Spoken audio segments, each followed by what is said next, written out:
Hello, and welcome to another Webster report on this, the 28th of September. So we're almost at the end of September now.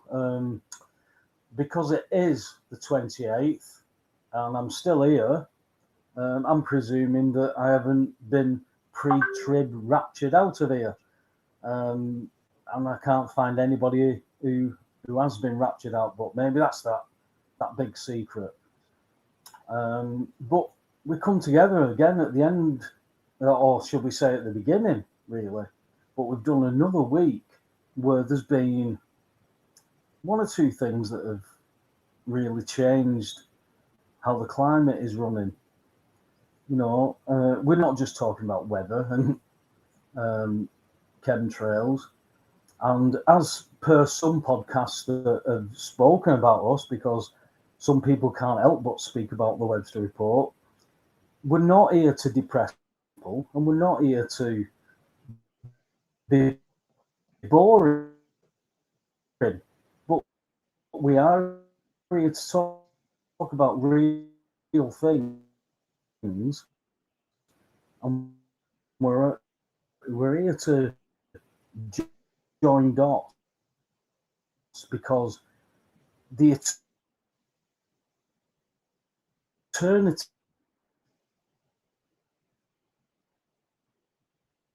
about this is biblical. Whether people want to cry and stamp their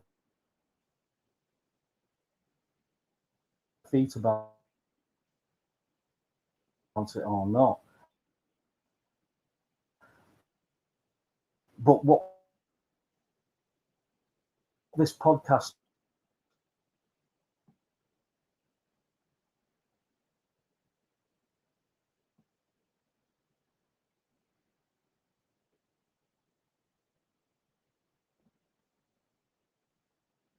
you why we believe what we believe.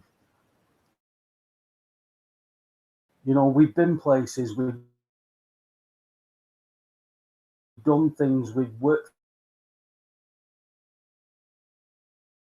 things out that didn't work out for us. But we've got some things that just can't be moved. And I think that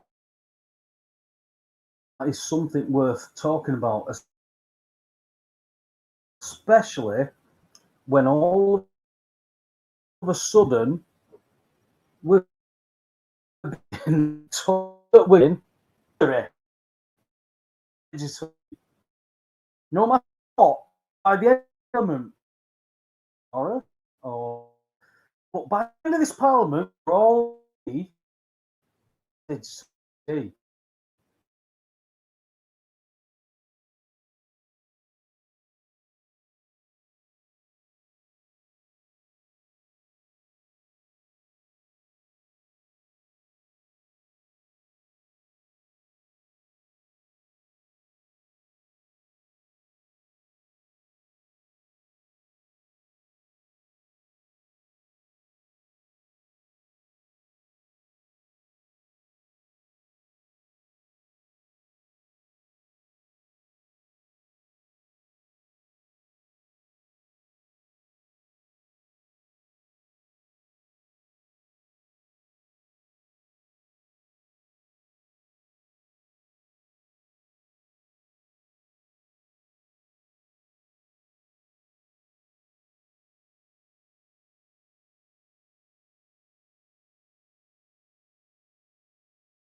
try and, assess the angle of the bullet, try and see, was he shot from behind? Was he shot from the side? And we can get into that. We can talk about whether he's alive or not. Most people assume, I suppose, out there who don't kind of see it like we do, they assume that he's definitely dead. They don't question it. I know Russ gave a very impassioned expression the other week about how he felt about it all, deeply moved. So, sometimes when we come on and we express our opinions, if somebody kind of just says, yeah, I believe he's alive, I believe it's all a ruse, and somebody's been in deep mourning about it, believing it's true, without intending to even, our differences of opinion can cause pain to other people. So I suppose, what I'm saying in terms of what do people think about spiritual view personally, but obviously beyond that, when we hold to our positions, sometimes we can cause offence to others unintentionally. And what we don't want is the thought police to come crashing down on us like they have on Katie Hopkins. So we try to get a balance between being liberal in the best sense, giving people a platform, not deplatforming anyone, not silencing any voices, welcoming a range of different perspectives, but also trying to keep to some sort of narrow path through it where facts are still important and we don't just go off on kind of wild speculative theories. All right, Paul, good to see you back, mate. Am I back? Can you hear me? Well, you're certainly back. You were breaking up before. There was a few comments in the chat about that. So I've just been monologuing a little bit, tried to engage with the chat and just asked a couple of questions. What I did, I followed up on some of the points that you made at the beginning about sometimes people throw mud and there are these different opinions. I didn't name any names because there's nothing productive in that. And just sort of moved it into a discussion about, how far people value or hold to a personal spirituality, whether Christian or not, and how important it is maybe to them and in terms of the show, and how complex that makes our quest for truth. Because even as truthers, we've got that many different opinions, on the Charlie Kirk incident or maybe now the ID cards, which we'll probably get onto. We've got a range of different opinions and they can all be controversial. We sometimes, in inverted commas, fall out on the show regarding radically different views of, what Jesus was about. The kingdom of God is within you. Yes, it is, but we believe it's more than just within you. Others believe it's exclusively in you. And they just think it's about the death of ego, which is a part of it, but that's not the full aspect of it from our perspective. You can't be saying every 2 minutes from our perspective, from my perspective, because obviously it's from my perspective. So sometimes we speak dogmatically, but not because we're dogmatic, it's just because, well, that's what I believe. And we happen to be the two people speaking, so we're expressing our beliefs. But I would say as well, I'd welcome people on who have something to contribute, particularly if you can make a coherent case. If you can make a coherent case for your faith, for your perspective, come and bring it, because that's what we need. If it's just mudslinging or, we can engage with that. But, while we don't slap people down, sometimes you've got to be a little bit dismissive if people just chuck speculative stuff in, or they try to chuck something in your spokes to try and just shut you down. That's not productive. We try to be constructive here as much as possible, and that's not always easy in a world that's as complex as this with so much going on. No, definitely not. And as I was saying, like I said, I don't know how much got through and what broke up, but when people have got a perspective on things and it's what they believe, but it goes against what we're talking about, then all of a sudden to some people, that's boring. Or it's depressing because we're talking about real truth. Well, do you know what, Alex? I'm beyond having a little bit of a laugh and a joke and saying, hey, you're a nonce and you're bug-eyed and blah, blah, blah, and doing all that kind of stuff. We can have our humour, but bloody hell, is it not time, Alex? Am I like running way too far down this timeline? We are seeing digital ID being told it's going to be mandatory. Now, whether people stop this and we go against it, and we go against it so Farage can come in on his shining horse with all his shiny armour and be Trump's bum boy, it doesn't matter whether that's the truth or not, because we can't even get to that, because we can't ask those questions. So if we can't ask those questions because it's depressing people or it's just boring. Well, what happens when you're on your own? When everybody else has been taken away? Because anybody who wanted to do something has been dealt with, and anybody who thought about it has now either kowtowed or been dealt with. Now all of a sudden it's coming to you, and you want to stamp your fat feet and cry like a bitch. Oh dear, there's nobody else left. So maybe that's why we tell the truth on here. Whether it depresses people or not, you know, we've said all along, Alex, you can click off. Click off. Go and watch something else. I certainly don't care. I don't know, I'm not going to speak for you, pal, but I don't care. Because we're trying to talk about truth as what we have learned and what we have discovered. If what we're talking about is not true, come and tell us why it's not true. Don't be a bitch and cry and whinge and meh and look at me. Please buy me a coffee. Please do this. I've not got time for it all, mate. You know, we come here on a Sunday night to talk to people because we've got messages that come through during the week. We've got messages that say they look forward to this. So we can't be too boring if people are looking forward to it. We can't be too boring if people have said, do you know, talking about what you talk about has actually changed how I feel, changed how I feel, and changed how I look at this world. I've had people personally contact me and said, you saved my life. Now, I can't take that because I was trying to save my own life, but because the truth was coming out, what they were looking at, and they were being told they were wrong, then it made sense to them because they could look at the stuff I've done, they could look at other people's stuff and draw it all together. So when somebody comes to you and says, you saved my life, I'm listening to you, I've listened to you, and I've tried to tell my family, that's not a pat on the back for me. It's not, oh, look at how good I am. It's, look how he got received, just like I did, just like my so-called friends, 15 years, 30-year friendships gone. Why? Oh, it's because you're boring, you're depressing. No, it's because you're telling people the truth and you don't want to talk about shite anymore. Yeah. And that's the simple thing of it, Alex.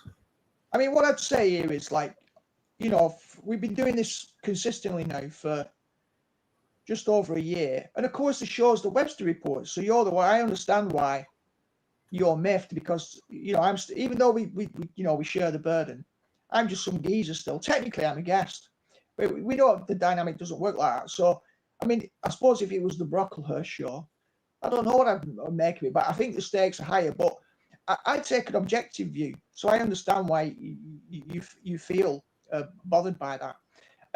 But as you know, famously, I take this kind of objective view.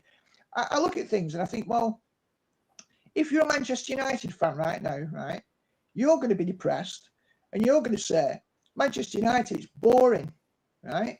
Now, factually speaking, from their perspective, they are going to be depressed because the team's not doing well. There's not much good news for them. They try and find some good news, right? But they're not finding much. And so they are going to be getting depressed. They are going to be getting bored. They are going to be getting sick of being attacked by other fans who've been waiting for this moment to mock them, bring them down. But what goes around comes around for all teams. It's just a cycle of life. Now, to me, to state, you know, United fans are going to look at that and go, well, this is boring. This is depressing. Well, all these other fans are going to be full of glee going, oh, this is fantastic. I'm finding this really entertaining. So it's what I'm saying by this is it's all a matter of perspective. It doesn't even matter. So there's a state of play. There are things that are happening. Like Manchester United have lost 3 times in 6 games. Not much has changed from last season. People can speculate about Ruben Amorim's future role. And it takes up a load of people's lives. It fills a space for them. And other people who, you know, are not interested in that, they might tune in, and there might be 20 odd of them tuning into the Webster report. And they might comment in the comments. And some people love it. And some people think it's, you know, I don't know, less entertaining, repetitive. But like you said, they don't have to watch. You know, so overall, hopefully, we're not everyone's cup of tea. We're not everyone's cup of Horlicks. No. But by having this honest conversation about the state of the world, some of which doesn't change, it is a depressing picture because of this steamroller. But if you don't have the discussion, well, what are you going to do? We're still going to talk about things, even if there aren't obvious solutions. Let's just put one piece out at a time. If we put out what's going on, is there illegal immigration of near enough 1,000 people a day coming into this land? Yes. Will digital IDs make any difference to that? No. Would sending them back at the halfway point of the channel instead of picking them up make a difference? Yes. So we don't need to discuss digital ID, because the ramifications of the downside of digital ID is so much worse than the good sides, because we've got a passport, we've got a driving license, they say they're not ID, we've got a birth certificate, that's not ID, but they ask for all these things for us to be able to do things. Now, you can't get these things unless you're a citizen. So to say that we're all going to hook it up to this digital ID that's just going to be hooked up to your government wallet, which means that all your currency is going to be digital. So they shut all the cash machines. Now you can't get access. And hey, you've ate a pound of beef this week. You can't have any more. Oh, you've been on the internet 3 times this week, and it's been an hour at a time. You can't go on it anymore. Now, that's all going to be able to be cut off from you legally, because you are using an ID that's been provided. Now, that's not to say they're not going to then challenge people who don't get it, but surely there's got to be a line drawn right here, Alex. This digital ID thing is a real big dilemma. If we don't draw the line here, then we will see totalitarianism and dictatorship come straight into this land, and we will see civil unrest, and we will see mass arrests. It's almost like that's what they want. But we see today that Keir Starmer could be gone by this week, because it's going to be this big backlash on this. But getting rid of Starmer's not going to get rid of the manifesto. So we've got to do our due diligence on this, pal. Well, again, this is an illustration, a perfect illustration. If you get rid of Keir Starmer, do you get Andy Burnham? If he calls a general election instead, do you get Nigel Farage? Is somebody orchestrating this behind the scenes? So the question is always the same. What's the ultimate picture? Everyone's going to have an opinion, or it's just political, or it's the elites and the oligarchs behind the scenes. We're speculating. We've got to, because we're not in the corridors of power. We don't have access to these corridors and pathways. So what we have to do, what it is, it's basically Noam Chomsky and Edward Herman.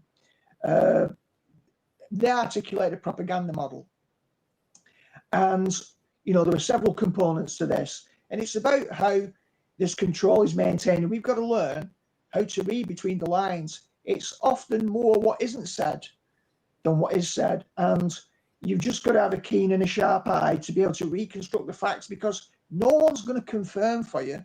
When people talk about fact checkers, the whole point is the facts aren't able to get out onto the table anyway, so you can't check the facts. It's like with research. They don't allow research, or they don't fund or promote research that's not in their interest. So like I've said in the past, when they're looking at celiac disease, for example, they'll want studies in heredity, because they want to take the emphasis away from the food chain. They don't want you knowing that there's anything going on in the food chain, genetically modified crops, the crap that they spray on crops that's doing the damage, like Roundup. They just want to have studies in heredity to show family links, and there will be some, to say, yes, it's passed down. In other words, it's genetic. It isn't, connected with the food chain, obviously. So it's smoke and mirrors and decoying, and they skew the research. So then you can't fact check, because the research isn't done to research positions that are not favourable to them. So they control the game completely. And if we don't have an eye on that, we've got a problem. So we're always having to reconstruct the substance from the shadows because we're not in the corridors of power. And I think it was Yanis Varoufakis, you know, the Greek guy who's the economist, who was having this debate with Noam Chomsky at one point and saying to Chomsky, you know, who's always an armchair critic, Noam, I don't need to use your reconstructionist theories because I've been there in the corridors of power. I've had these conversations. So Varoufakis was saying, if you've got the inside track, you can actually verify the kind of things that are going on. But if you're not, if you're a minion, if you're on the outside, if you're reading the media reports, you've got to look for what doesn't add up. You've got to look for methods that they're using to throw you a decoy. Like if you study chess, there's all types of techniques to decoy people, to throw them off the track, to direct their attention. And what was his name? Sun Tzu, The Art of War. He talked about those techniques several centuries before Christ in China about how to engage in warfare and how to decoy people. So they're using these strategies against us, and they've got full disclosure. They've got the bird's eye view. They see it all. We've got a worm's eye view. So in some senses, we've all got to be a little bit speculative, and we've got to share our stories and see if in our shared perspectives we can find some common ground. Some of that will be spiritual, some of it will be factual, some of it historically based research, and we're going to get some of it wrong because we don't have access to the corridors of power. That enables them to call us conspiracy theorists. That's why we should never overreach. We should always come to modest provisional conclusions. Don't overstep, but certainly work out what the bottom line is. You know, well, this is definitely not right. We don't know exactly what's going on, but something doesn't add up here, because that way we can get people to ask questions themselves, point out a few things that don't add up without necessarily concluding, and that means this, or well, that shows us this. Well, it doesn't. It just perhaps tells us that something doesn't quite add up here, and then it's up to other people to hold that tension and ask questions.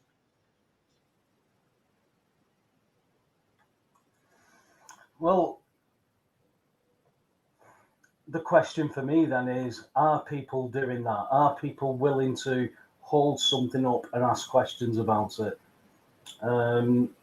You know, we've seen protests. There was a quite, it was a little bit impressive actually, because it was unexpected. I'd never heard about it. But there was a bit of a protest and a meeting in the centre of Wigan on Saturday. The councillor there, Maureen O'Byrne, who's had a lot to say about illegal immigration and digital IDs and all this kind of stuff, and she's a very outspoken independent councillor for Wigan. She was the one that got the investigation into the Wigan council chambers, where people wouldn't listen to what she had to say, and councillors were getting up and walking out, despite, you know, they had councillors in there that were filibustering. So it got to her turn, and people said, "Oh, it's all finished. We're going out." And that had to come out in the public. That had to come out in social media and then into mainstream media before the council said, "Yeah, we're sorry. We didn't mean that. We didn't mean to walk out," and they had to go backwards. So we've got these protests that are popping up.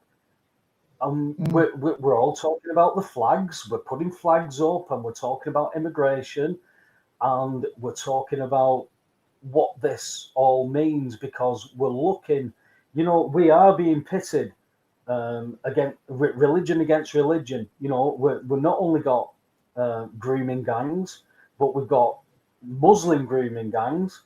We've got Muslim this. We've got Islam this. We've got immigrants that are coming over that have fundamental Islam. So we're all being told about religion and fundamentalism. We're all then running back and saying, "Yeah, but this is a Christian country."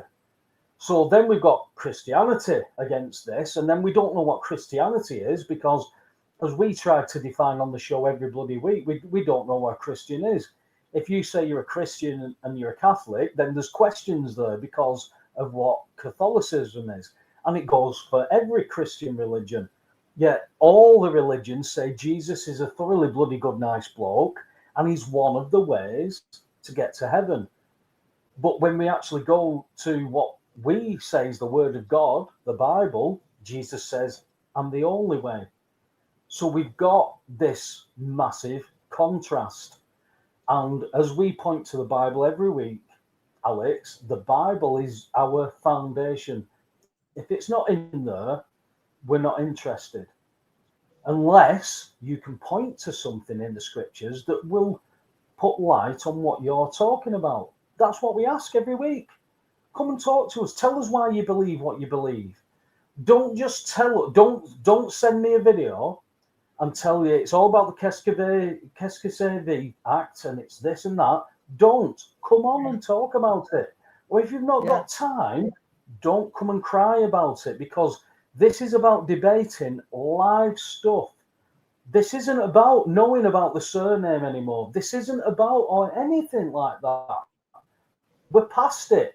We know the difference, but we can't enforce it. If you know how to enforce it, then let's do it. Taylor, I did send you an invite. Check your emails. I'll send you another one now. So what do you want to add to that, Paul? Right. Well, basically what I'd say is I think I might have a useful metaphor for what's going on here to clarify some of the things you've just mentioned. And it's a very simple thing, but I think it might help to clarify a few bits. If somebody were to describe a table to you as one of, say, Plato's forms, so he's got his forms in Platonic tradition, which are a bit like archetypes. So we could ask questions like, why is a table different than a chair? Or why is a table different than a stool? And you could say, well, you know, it's got a solid surface. It's got 4 legs, but it might not have 4 legs. Sometimes a table can have 1 leg, which is 1 main leg going down and 4 feet on the 1 leg. But generally speaking, you'll be able to describe that as a pictorial. And other people then, listening to that description, even if they'd never seen a table, you could describe spatially the dimensions of something and say that, and it's something that once it lies on the ground on its feet or its legs, you can then place something on the table's surface. So if a person's not seen a table before and has no concept of a table, you could explain to them what a table is, right? So you can do that just descriptively, communicatively. But if you ask somebody who's never seen a color before, and let's just say you say, okay, describe to somebody what's orange. If someone's never seen color, it's impossible to describe what orange is, because it's a level of visceral experience, right? Now, in the contrast between a color with somebody who's never seen color before and a table, the difference is quite clear. Now, imagine, right, this dispute where people talk about the kingdom of God is within you. Now, the truth about this, so the people who keep saying this, I think Me Director was one of them over and over again saying the same thing about this, but reducing it to that. Yes, it's true, but there's more to it than that. So the point here is not that one's right and one's wrong. It's like one isn't comprehensive enough. So God's a bit like a colour. But if you try and describe, so there's an experience of a colour, which unless you experience that colour with your eyes and see it, and then maybe you see other colours. Let's just say you've only ever seen red, and then somebody says, yeah, orange. And you go, what do you mean orange? And you say, well, the next colour along on the colour spectrum from red. And they go, what does that mean? What's the colour spectrum?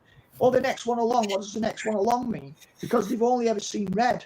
So you're trying to say, well, you know, orange is it. And then you've got yellow that's next to orange, and you go, what the hell does that mean? You've got to see the colour. You've got to experience the colour. Then you can copy the colour with something, you know, like a crayon or paint. Then you can point to it to somebody else and say, that's yellow. Right, so if God's a colour, it's possible for people to experience directly a colour and not have the language to describe what it is. The Bible describes what the colour is. The Bible describes the detail by which you might understand that colour. The Bible and its revelation isn't the colour. And this is what these experientialists are saying. You can't reduce God to the Bible, but the Bible is the means by which we get the description and understanding that what we are seeing is actually that colour. And that's an important distinction, because the experience is more fundamental than that medium which reveals it. In that sense, there is an experience that has primacy to the Bible, because it's a direct experience. This is what the mystics talk about all the time, but they push it too far. They use direct experience to relegate doctrine and say it doesn't matter. These other things don't matter. These descriptions don't matter. We just need to have direct communion with God. But if you don't have rail tracks, the train can't run along the tracks, and it can't get from A to B. You still need the tracks, even though it's the train that you want to travel on to get from A to B. So the train's more important than the tracks in real terms. But without the tracks, the train won't take you where you need to go. The Bible is like the tracks, and the visceral experience of the colour is the experience you have of God, and the Bible is the way that we describe and understand it accurately, if that makes sense.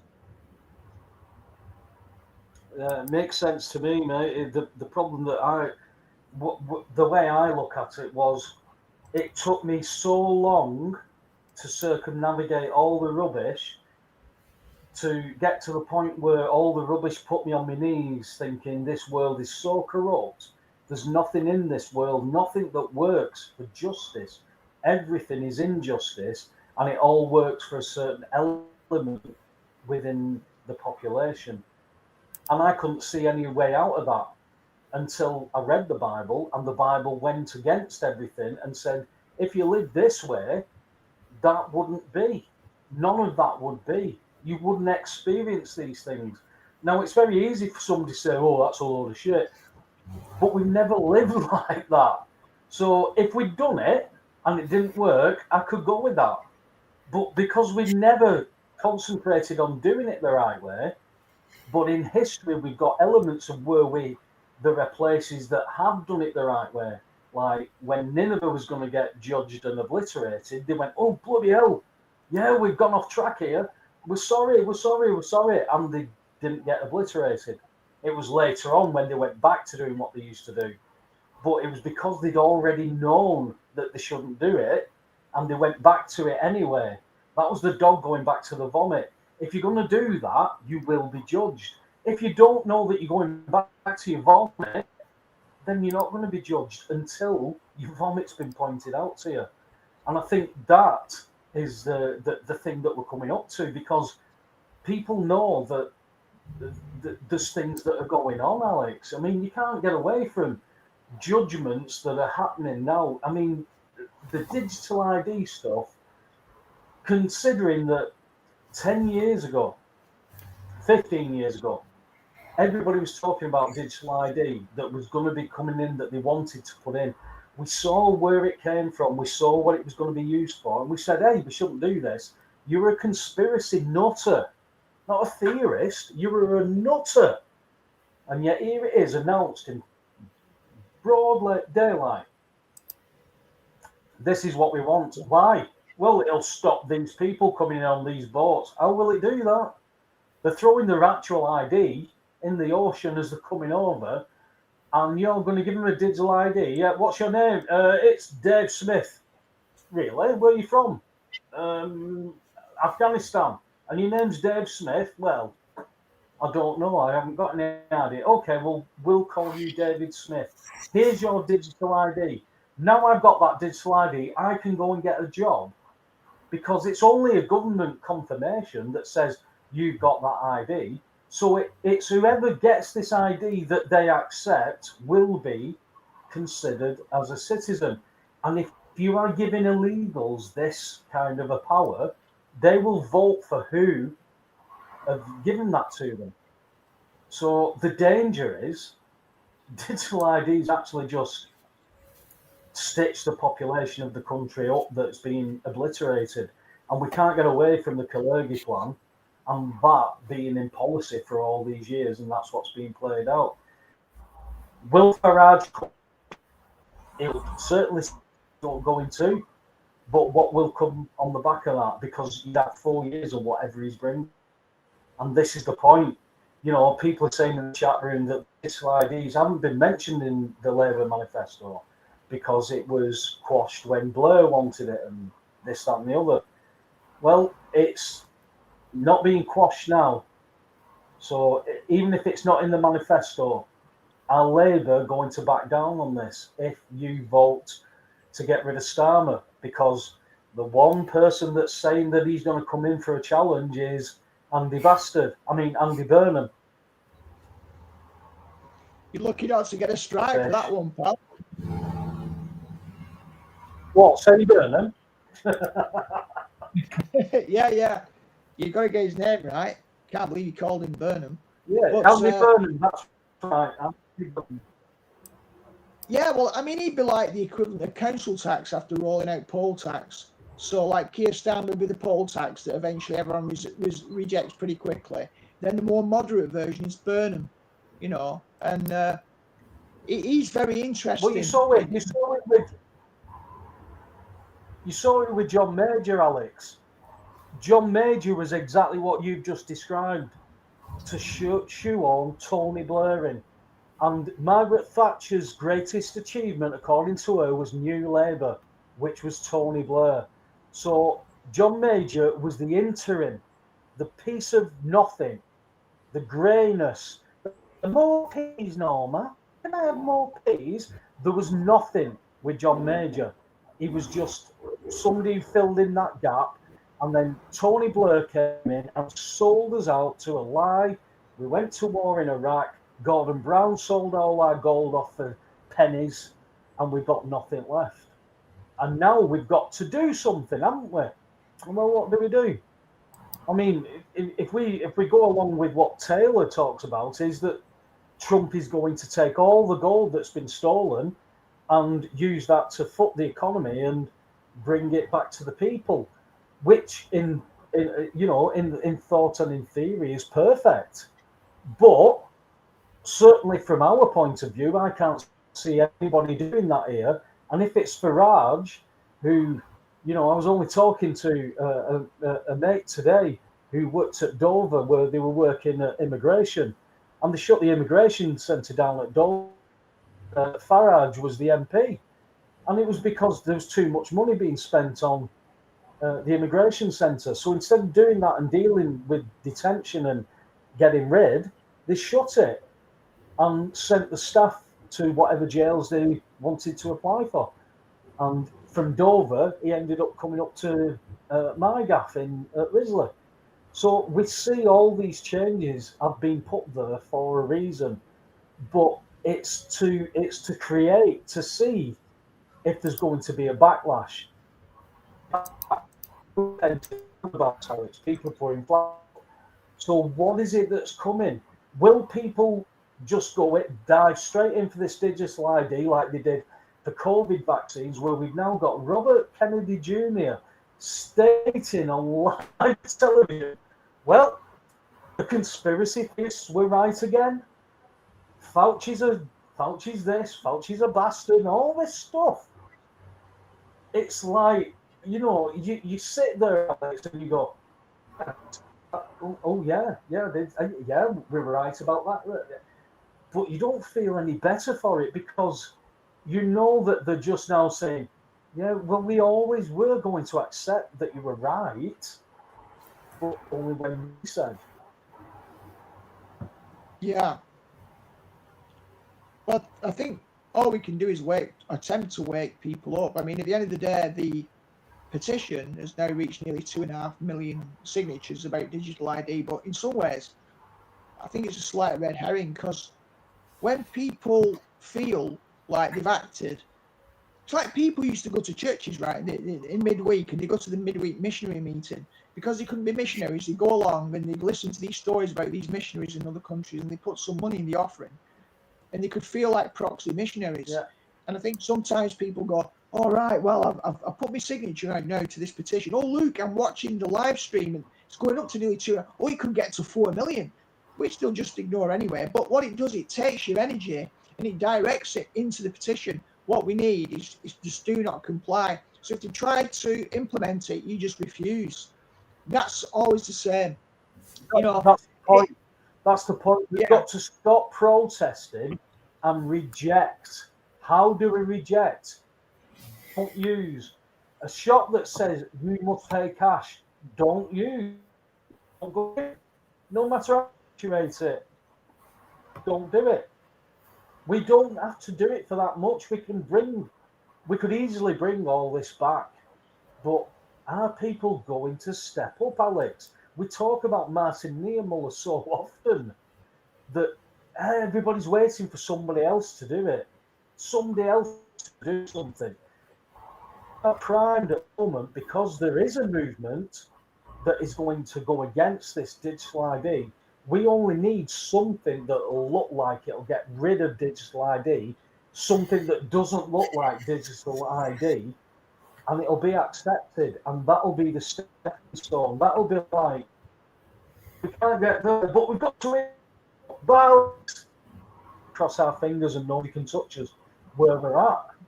So it's pertinent for me where we're at right now. We're coming up to, we just had the Feast of Trumpets. We were expecting a pre-trib rapture, this, that, and the other. Obviously, nothing has happened. I thought Russ might have been here banging that drum tonight, but there's nothing happened. So what does that mean? We've got Feast of Tabernacles coming up. Does that mean on God's holidays something else is going to happen? Well, not necessarily, but we've got to start talking about where things are with the churches, what is going on in the world. If we're looking at the likes of Israel now, Netanyahu started, Taylor will love this one. Netanyahu, who's not Netanyahu, starts making a speech at the UN, and people just get up and walk out while he's starting to do his speech. No, this is unheard of, because normally we have these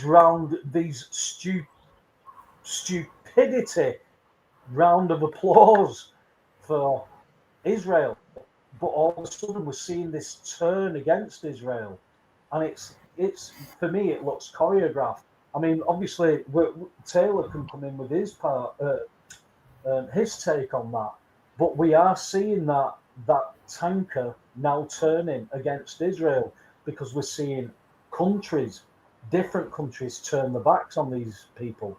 Now, if that is happening, and we are seeing things like, I did have a video. Obviously, I can't risk trying to post it because, I'm getting booted out of my own show here. But one video was an IDF fellow who was whistleblowing, saying that at 5:20 on October the 7th, we were told not to patrol until 9 a.m. the next day, not to patrol the border. And that's when they came over. So nobody interjected. Charlie Kirk asked about a stand down order. This IDF fellow is saying we were told to stand down and not patrol and not interact with when they were coming over the border on October the 7th. We can all go, that was lies, that's lies. We can all do that, but we're not getting any answers to that information. Is that plausible? Is it a possibility? I think we've got to hold our hands open and say everything's on the table, and we've got to talk about everything. Yeah. Well, I think if we're looking for solutions, Paul, obviously some of our critics may be suggesting that it's become boring and depressing. We've got to provide, I suppose, constructive solutions. So like last week, Taylor mentioned the downstream aspects regarding politics and culture. And I think one of the problems that all people have, even people if they watch this show for an alternative perspective, is if we just voyeurs who watch stuff and we watch the political scene and we just allow politicians, no matter whether we think they're good or not so good, and then we just go, well, it's better if the goodies win, because if the goodies come in with the good policies, right, then we'll get the good culture. And if the baddies win, like we see now, then we'll get the bad culture. And that might be true to a degree, but the problem is it's an admission of powerlessness, because what we're saying is, by that conclusion, that it's politics that exclusively shapes culture, but it doesn't. Like, so this morning, I went to a friend's baptism in an Eastern Orthodox church. Now, this Eastern Orthodox church was very interesting. It wouldn't be a lot of people's cup of tea in the Reformed tradition, but it was very interesting studying community. And everything that happened in there was very intriguing to me. So at the end of a very long service of over 3 hours duration, which is too much for a lot of people, they've all come together. They've been through a lot of the creedal stuff. And then they've all brought food in and everyone's eaten afterwards, eaten really well, shared together. During the service, you've got a very modest building. You've got pictures of saints all over the walls. Now, I don't believe in the I don't believe in the veneration of Mary. I believe, honour, but not beyond that. Certainly not prayer to Mary. However, saints, I take a different view than a lot of people because I don't believe, in terms of time, that I don't think we've got linear sequential time. I think past, present, and future in a mysterious relationship. So I look around at these things and think, yeah, okay, I can imagine that the so-called departed saints are still alive and they're a part of this congregation. They're here with us now. But the point is, it's all a matter of taste to a degree. You can say it's a matter of theology, but people want to feel a part of something bigger. And the church is this present reality, and it can be institutional only, but it can be spiritual, but it's certainly a community. But I saw a bunch of people come together with different doctrines, different approaches. The baptism was different as well, mate. It was triatone baptism. So baptized 3 times, not full immersion either. So, kind of in a bath, small baptismal bath with like this kind of pot pouring over in the name of the Father, then in the name of the Son, then in the Holy Spirit. So this basically would not, triatone baptism was considered heretical in many quarters. Obviously, Eastern Orthodox isn't. So you can have disputes about that. But I'm more interested in what was interesting about it. And it is culture. It's a good example of culture. It's a good example of how religious communities, spiritual communities, faith communities can come together and they can preserve cultural values, they can preserve community, they can become about resilience that's got nothing to do with politics. So to me, even though that's just an illustrative example, it's when we sit back, sit on our hands and just say, it's all down to the politicians. They contribute, of course they do, they shape a lot of it on a macro level. But on a micro level, in our communities, we have more power than we give ourselves credit for. And I believe that what we've got to do as truthers, whether we've got spiritual belief or not, is build culture together. And that's where the resistance is, because if you've got strong culture, if you've got intelligent parents socializing their kids into awareness, they're not going to be suckered as easily in the schooling system. And then we've got to support one another in building these community structures. So, yes, culture and politics are in an interesting relationship. Which is downstream of which? You could argue it can work both ways, but I think we've got to work. And this is my answer to the question of when people say, oh, it's boring or it's depressing. Well, no show, no political vantage point, no set of theories is either fully true or fully false. We've got to enact our own responses, the things that we believe and what we're passionate about. We've got to build culture. If we do that, they'll not be able to roll over us. When everybody took the masks before they took the vaccines, they did that little test, they ran an experiment on us, and they saw how stupid the vast majority of people are. Not stupid because they've got no IQ, but because they've no critical ability to do anything other than trust what they're told. They've got the ability, but they don't use it. So we've got to encourage people to think for themselves, to work together, and not to trust governments. It's the same with your doctors. Don't just trust the GP.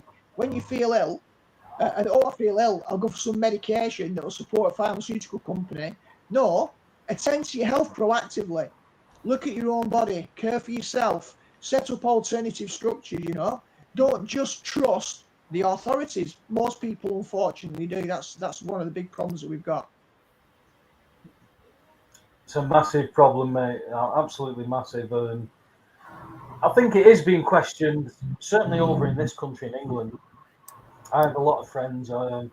There's a woman who I love listening to, Emma Goodwin. She works on making your gut, healing your gut, which heals, it heals so many issues.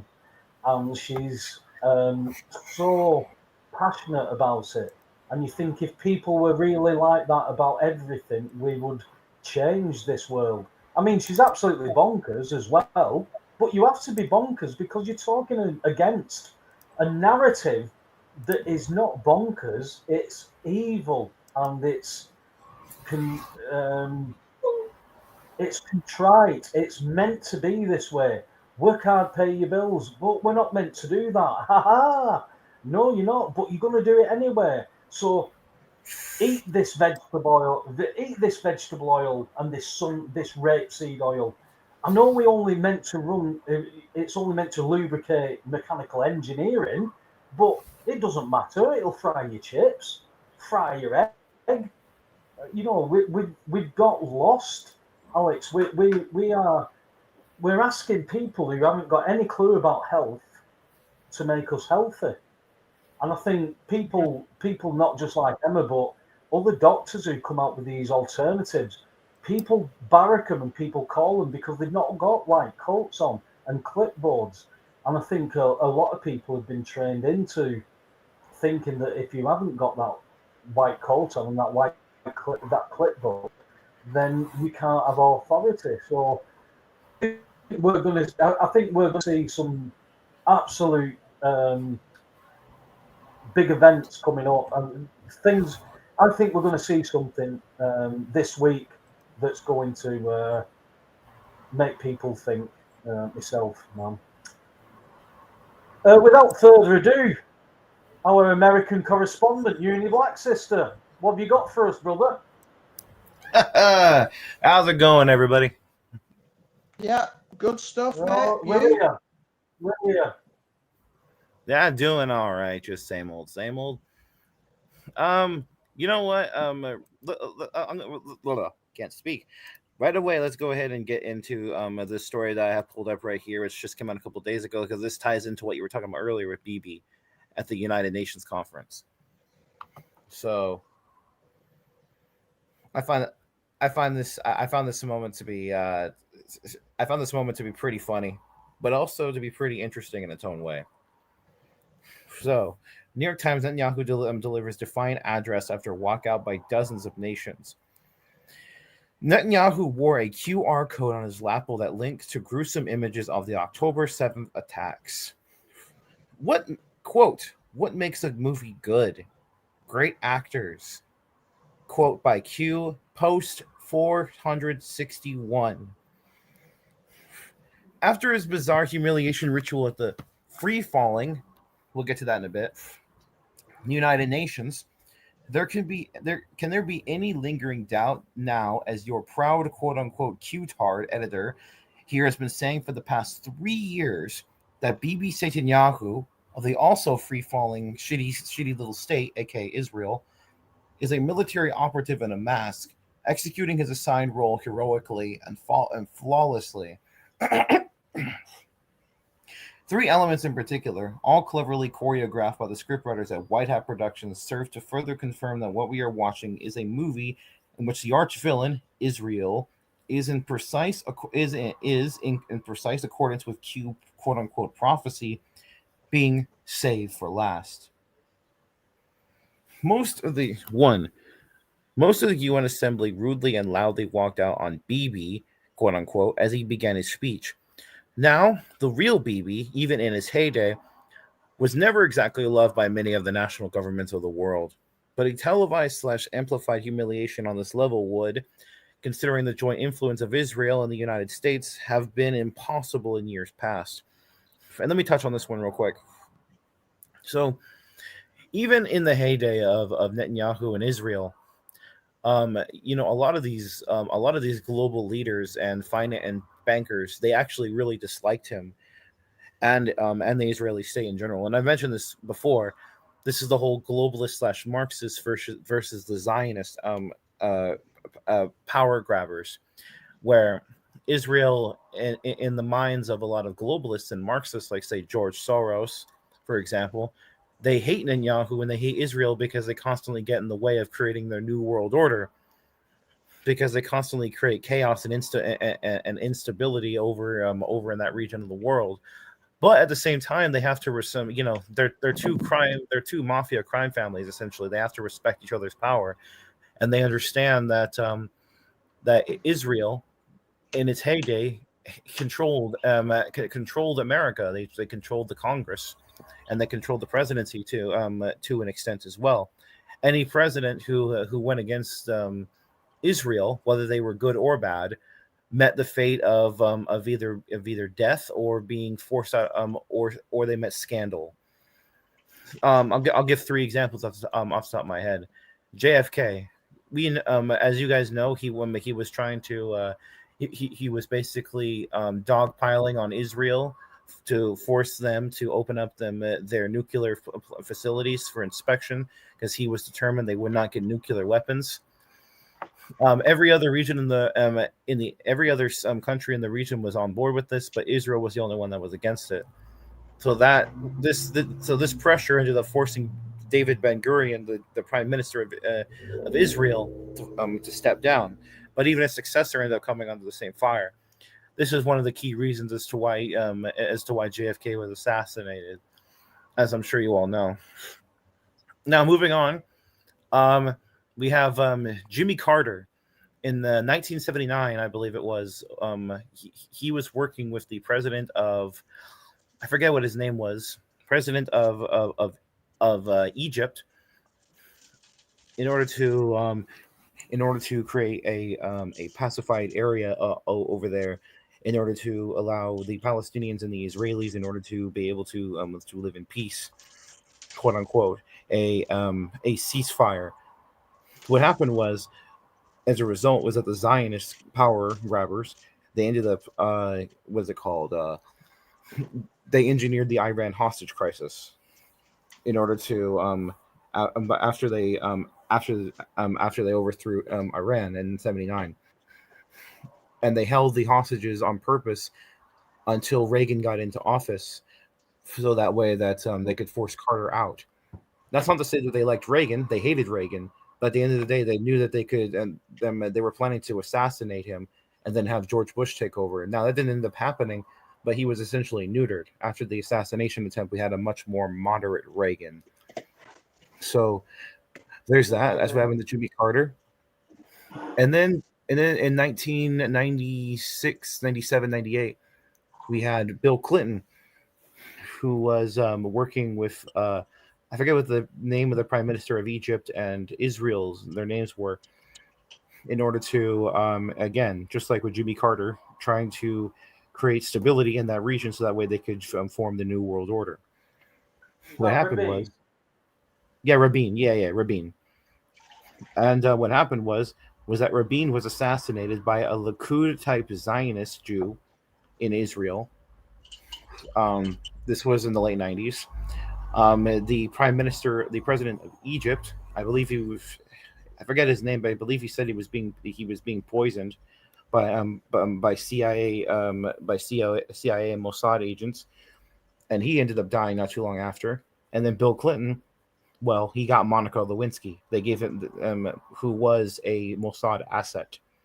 So at the end of the day, anyone who over the years, and this is just presidents, any other person who you have AIPAC, so many congressmen, journalists, and Hollywood media moguls were taken down by them just because they said something even slightly negative about Israel.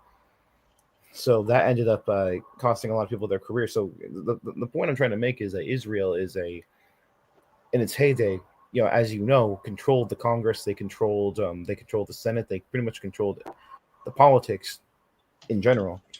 Nowadays, that has because of the Q operation in Trump, that has completely dissipated. Now, moving on to Bibi wrote a ridiculously large QR code button on his lapel, linking to fake images of the fake attacks of October 7th. He urged Bibi did that. Yeah, it was on. It was. If you look, you can see it in while he's making his speech. It might be a picture in this article. I'll see if I can. I'll see if it's here. But let me continue this. He urged attendees and viewers to scan the code. What a clown in quotes turned into a comical character of himself. Now let's be real here. Anyone with common sense, especially someone like Netanyahu, would never do this. Obviously, this is an inside joke. So, and then 3, yet again, as he had done during an interview on a U.S. news program last week, this quote-unquote blundering actor went out of his way to inadvertently, quote-unquote, inform viewers of a pair of quote-unquote anti-Semitic tropes from the Middle Ages, which surely most people had never even heard of before. But now they have now. Fake BB in full me thinks he doth protest too much mode, whined before the world, quote, those who peddle the blood libels of genocide and starvation against Israel are no better than those who peddled blood libels against the Jews in the Middle Ages when they falsely accused us of poisoning wells, spreading plagues, and using the blood of children to make Passover matzo, to bake Passover matzo. Anti-Semitism dies hard. In fact, it doesn't die at all. It just keeps coming back with its libelous lies, refurbished and regurgitated over and over again, end quote. And, it's because those things that you're talking about have been laid at these people's feet for millennia in different countries. Was it Mubarak that you were talking about? Who? He was Prime Minister of Egypt, 81-82. No, Sadat. Yeah. No, I think I've said Sadat. That's the one. Anwar Sadat. Mubarak. Sadat was. When was Sadat? Sadat was 73, 74, 81, 80, 81. Then Mubarak was 81-82. So we've got Sadat and Mubarak both together. Yeah, Sadat was working with Jimmy Carter in order to try to pacify the Israeli region. Because they were globalists. Yeah. They were trying to. Yeah, that's the whole thing. I forget who it was in the 90s. I was working with Clinton, the prime minister, the president of Egypt at that point. I forget his name. But I will say that's Sedki. It's either Sedki or Ganzori, but the name is Atef Sedki, 86-96. I think it was after that. I think it was like 90. I think it was like 99 or something like that. 97, 98, 99. Right, then you're talking Kamal Ganzori was 96-99. Ebiib was 99 to 2004. Okay, yeah, fair enough. But yes. So anyway, these are people that we actually know, Taylor. You know, they're not household names, some of these. Yeah, pretty much. They're really not. Maybe in those countries they are, but not over here. But maybe. Yeah, but the thing is that sorry, Alex, you were going to interject something. What were you going to say? No, it was just Sadat. That's all I said. Yeah. Oh, right. Okay. But yeah, so the Black Plague, the infamous Black Plague of the Middle Ages, the so-called Dark Middle Ages. I wonder who created that term, by the way. The Black Plague was said to be Jews poisoning wells, which killed off a large portion of the population of the Roman Empire at the time. I think it was like 20% or something like that, and this caused a huge backlash against them. So obviously, it's very difficult to go back and prove things like that happened so many hundreds of years ago. But at the end of the day, these people were kicked out of how many? Over 100 countries. So that is evidence right there. Plus, when you have their events that they do nowadays, you know.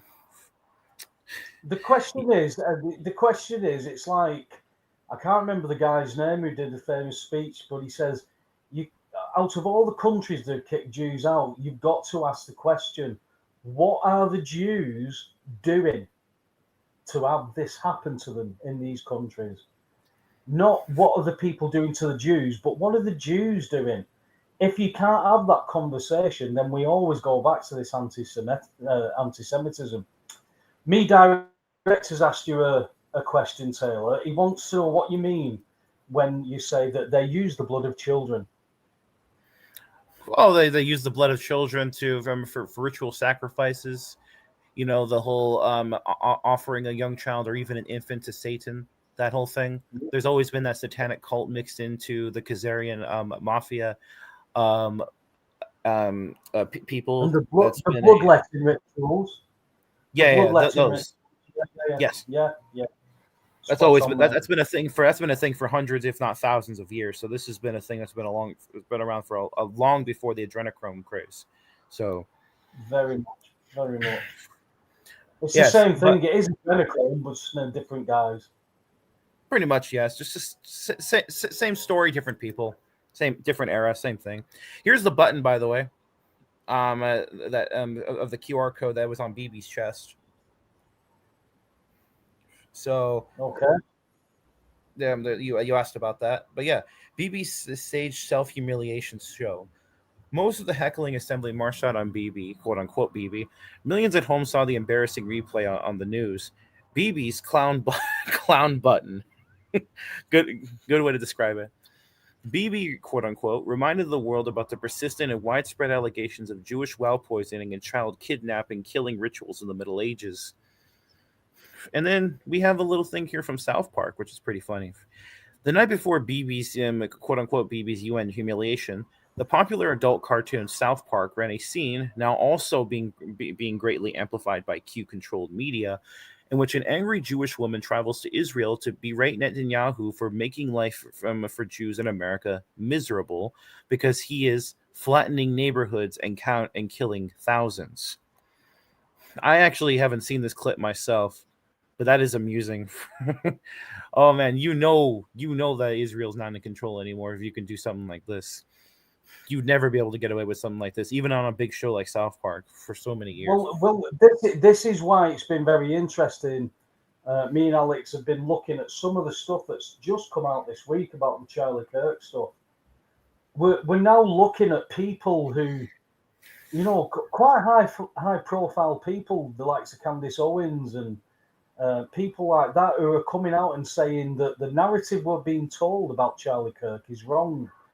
The latest one that I've seen today, Taylor, is because when you see the gunshot, you see his shirt puff out as if there's something under his shirt.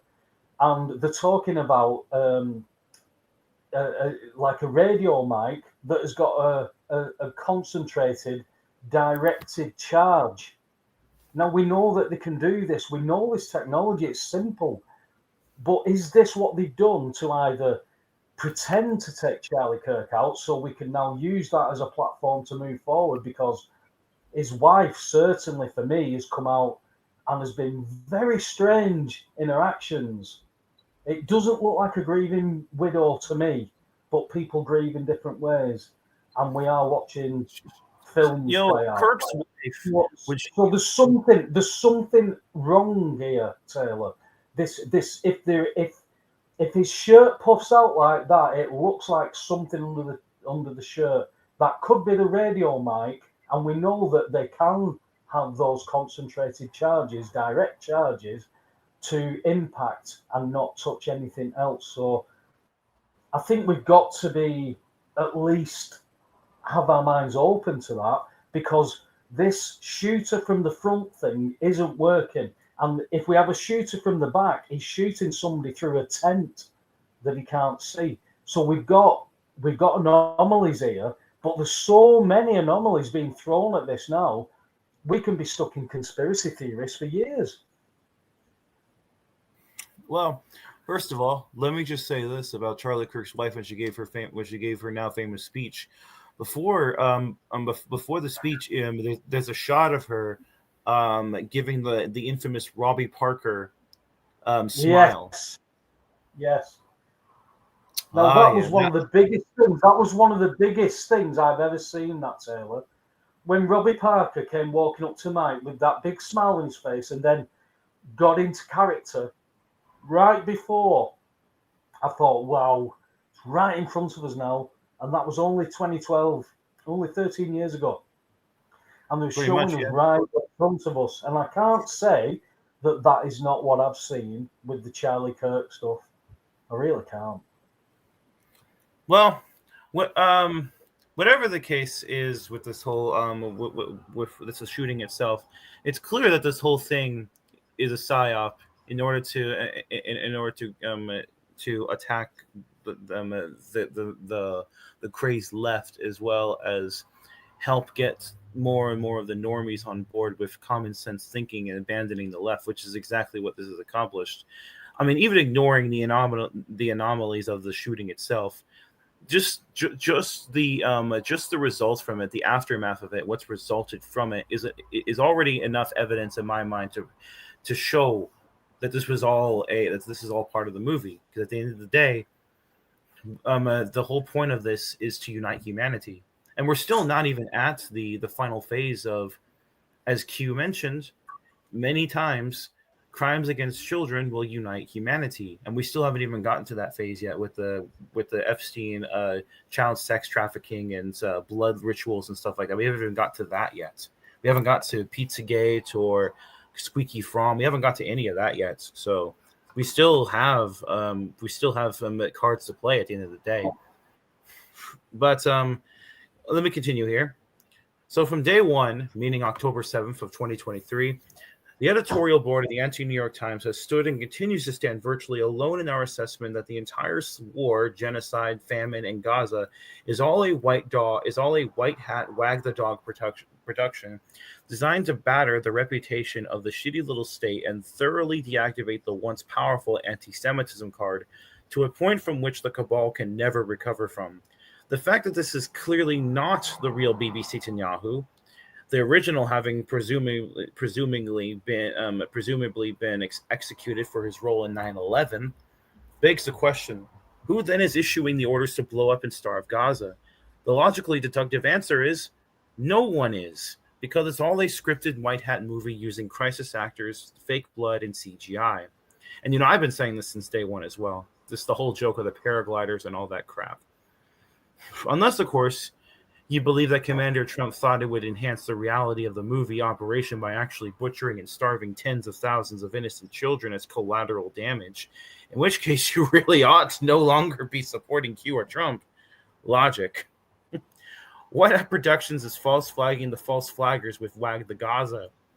The starving, quote-unquote, crisis actors of Gaza. Though Image 4 is clearly AI generated, hundreds of such amusing images and videos can be found gathered at Gazawood on Twitter. Fake as fuck, but all for a good cause. And that's a good place to look to if you want to see the exposure of this, because this is these are regular Israeli and Palestinian citizens that are complaining about this on Twitter. There's a whole page dedicated to this of countless images and videos coming out of people in Israel, in the area itself, on the so-called battlefield, exposing that this whole thing is just is a psyop, and they're pissed that the Israeli government is not pointing this out and is not trying to debunk, is not trying to get justice for it. But at the end of the day, they don't understand the bigger game.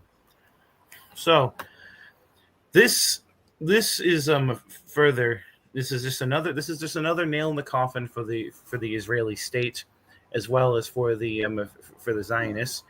And the one thing that I'm still waiting for regarding them is for the big thing to come out, being the links to Epstein and the Mossad, because as we know, Epstein was a Mossad puppet agent whom the Mossad recruited in order to act as their front man for their child sex trafficking operation.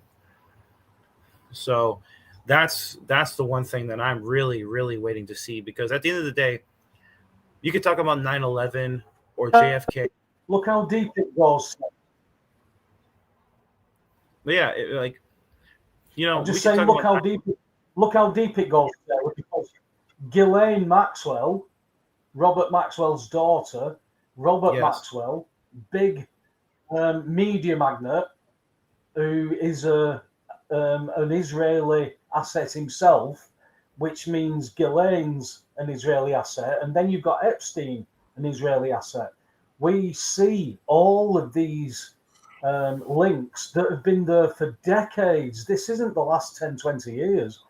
This is decades. The same people doing the same things. Prince Andrew doing the same things, being a party royal, which he says, I wasn't really a party prince, yet he was always partying. He was continually always partying. I remember the party prince being all over the tabloids, and he did sweat. He certainly did sweat in the 80s. So I think we've got a lot to be talking about. Have you finished sharing there, mate? Yeah, I got another one though, of course. But before I get to the next one, I just want to say that if you want proof that this whole honeypotting stuff goes back a long time, let me give an example from over 100 years ago. Woodrow President Woodrow Wilson. He was the first wholly owned Zionist controlled puppet president. Samuel Untermeyer, one of the highest level Jewish moguls back in that day, he was he was the one that got the dirt on Wilson, because Wilson used to have fun with the ladies while he was still a professor at Princeton. He was cheating on his wife with wives of other professors, and back in those days, if that came out, you were done. It's not like nowadays where no one gives a damn if you cheat. It's freaking back then your career was done. So they had him by the balls, and they completely used him in order to do everything that he did. The Federal Reserve, World War I, the income tax, etc., etc. The League of Nations, etc. So this goes back. So this whole strategy of blackmail of Zionist puppet masters going and blackmailing people in order to use them and to further their own ends. This goes back a long time. Epstein just happens to be the latest version of that. Although I would say that Epstein probably takes it to the next level because, of course, when we have all of these damn royals and politicians and stuff being involved in this child sex trafficking ring, it's come out. I would say it probably became the worst it's ever been, just because of how complacent that these satanic bastards became. But I digress. You think it was complacency? You think it was complacency, or do you think it was arrogant? I mean, both. I mean, complacency leads to arrogance, because at the end of the day, I think arrogance leads to complacency. I don't think they were complacent until they become arrogant. I think they're used to it, getting everything their own way, and nobody bothers. I guess you could look at it that way. Either way, the point is that these people became way too arrogant with themselves because they had got away with their disgusting deeds for so many decades that they thought no one could touch them. Because the one thing that they always feared was the military, and they always thought that they had complete control, that they would never ever turn against them. That if any businessman, any patriotic businessman was going to rise up and work with the military, that they would take him down first. So many good people over the decades have tried to stand up to them, and they've always killed them or publicly disgraced them to the point of where they lost all power. So at the end of the day, these people, because they've had so much power for so long, they thought nothing could touch them until now, of course. But regardless, I want to talk about the United Nations with this article right here, because as we know, the United Nations is the embryonic structure of world government that came out of the League of Nations. They needed the United Nations out of the League because America did not join the League of Nations after World War One, which was the main reason for the war in and of itself. That was the number one reason. So after World War II, they used the excuse of, hey, you guys not joining the League of Nations led to World War II, so now you guys got to join this. Guilt tripping the Senate and the Congress.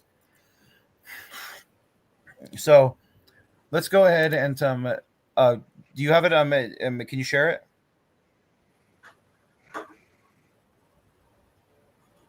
There we go. Okay. So UN is in New York Times. UN is in free fall. Trump to UN. Green energy is a scam, and climate science is from stupid people. I love the way you phrase that. Oh, the winning. Nearly concurrent with Commander Trump's epic bitch slapping of the UN within the belly of the defanged / declawed / deballed beast itself, the paper of record mouthpiece of the New World Order on its front page no less, declared the foundational centerpiece of the New World Order to be in free fall, all but dead. Do you guys understand that both World War bloodbaths were engineered for the specific purpose of establishing this framework for the future world government? Oh, the winning. Prior to the 2015 escalator ride, there seemed to be no stopping the globalist/UN march toward the achievement of the demonic doctrine etched into the genocidal Georgia Guidestones, quote unquote, coincidentally, located 666 miles exactly from the United Nations headquarters. Coincidence my ass, bro. On every front, from the climate con to the COVID hoax to the unlimited third world invasion of the northern white nations, to the vaccine agenda, to the globalization of education, homosexuality, transgenderism, atheism, etc. The satanic juggernaut seemed unstoppable and perfectly poised to close the deal, and now it's in free fall. From the article, quote, the mood is far from celebratory as a budget crisis looms and questions abound about whether the UN is even relevant anymore. Even the United Nations global humanitarian aid work, one of the few areas where the organization has continued to excel and lead the world, is now threatened by budget cuts, donor apathy, and staff reductions. We can actually say we are in an organization that is in sort of a free fall, said Richard Gowan, the UN director for the International Crisis Group. End quote. Now, who in their right mind 8 years ago could possibly have foreseen such an astounding turn of events? Not to sound like a broken record, but Q Post 140 from November 11th, 2017. And by the way, that date is very significant because November 11th, that is the date of the Armistice Day, which is now known as Veterans Day, aka the capitulation of Germany to the Western powers at the end of World War One. This became a holy day for these people. So anyway, quote, Q Post 140 from November 11, 2017. What if China, Russia, and others are coordinating with the President of the United States, that's Trump, to eliminate the New World Order? End quote. Say, I haven't received a single abusive post from any of the stubborn anti-Q black pill addicts in about 2 weeks now. Are you guys doing okay? Georgia Guidestones Monument called satanic by some, torn down after bombing. This is a headline by PBS. The mysterious Georgia Guidestones, etched in 10 languages, called for the culling of humanity down to 500 million people. 2. The structure, paid for by an anonymous party, had the stones erected exactly 666 miles on a straight line from UN headquarters. In 2022, one of the giant stones was blown up and the rest later demolished. The bombers were never caught, because they were white hats, aka the good guys destroyed the satanic monument because this was a testament to to the evil ways.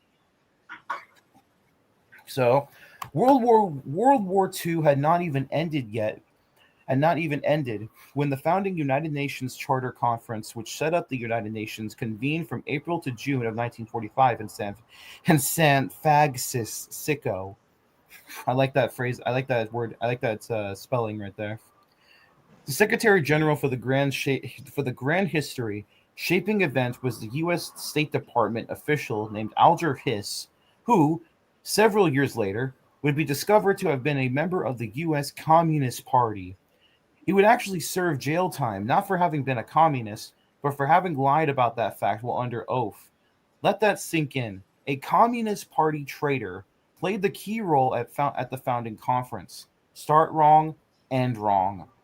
50 represented nations drafted and signed the UN Charter establishing the Manhattan Monstrosity, ostensibly to maintain international peace and promote a litany of rights in the post-war quote unquote liberal New World Order. That's what they called it.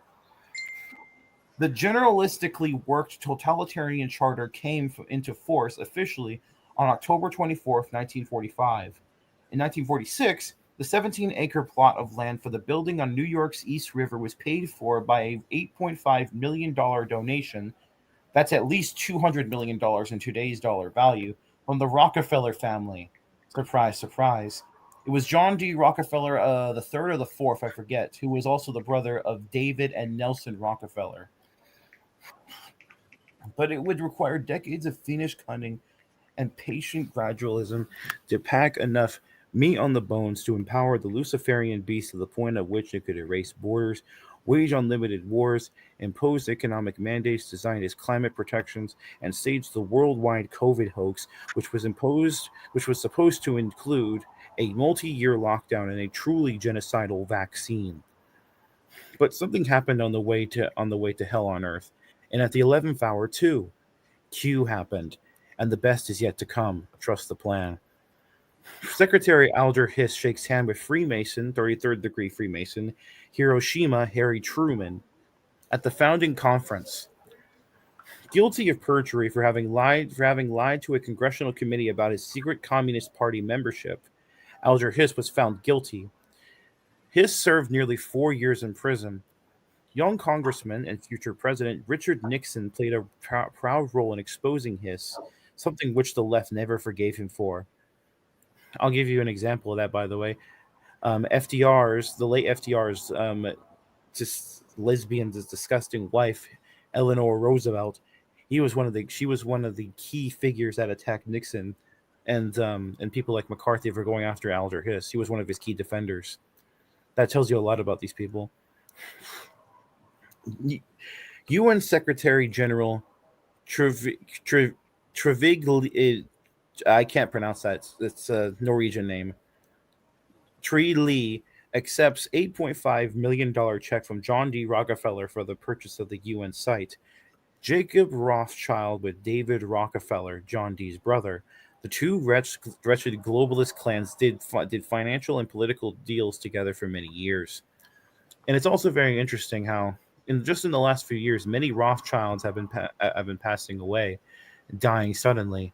Some old, some not so old, and they've also been selling off many of their estates and mansions on auction. It's pretty interesting, don't you think? So, I just wanted to point this out because now we have the fact that the UN is in free fall, which basically means that it's collapsing. It no longer has the power it did. So we have, and what's connected to the UN, NATO, the World Health Organization, the IMF, the World Bank. All of these things came out of the end of World War II. All of these institutions are at their end. They're at either they will be formally dismantled, or they will be reorganized in such a way that they'll no longer resemble what they once were. So at the end of the day, this is another step in the bag, another step on the road to the end, to the, how should I say, the optic end of the New World Order cabal, both on the Zionist front and the globalist front, because both sides of the coin had to be tackled at the end of the day. I'm done sharing that, by the way. What do you mean by both sides of the coin have got to be tackled? Well, you had two sides of the New World Order coin. You had the globalism / Marxism, and then you had the Zionists, who they do interlock, but as I've mentioned before, they were at odds with each other.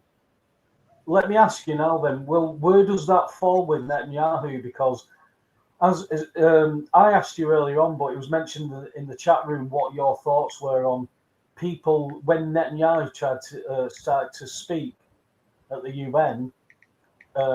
Diplomats from countries got up and walked out.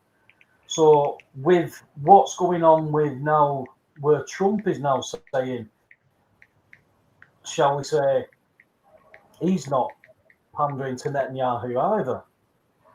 Are we seeing this change against Israel? Well, or is it part of the film still?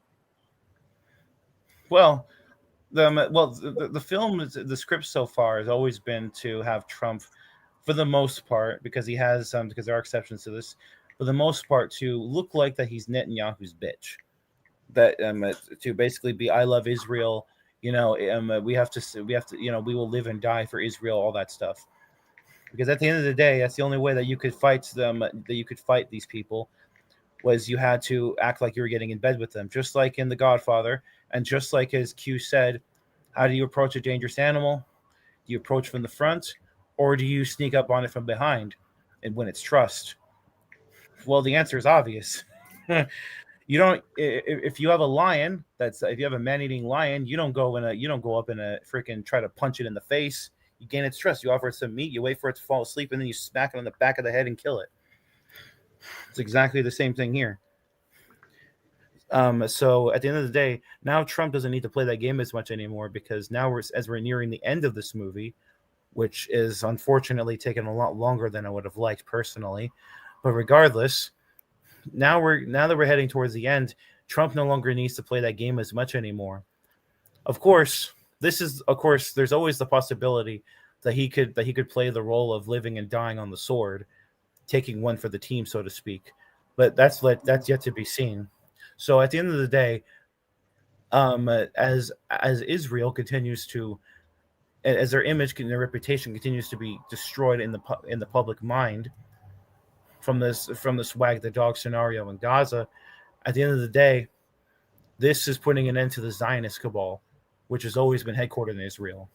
Meanwhile, you have the globalism aspect of it with the United Nations, NATO, etc.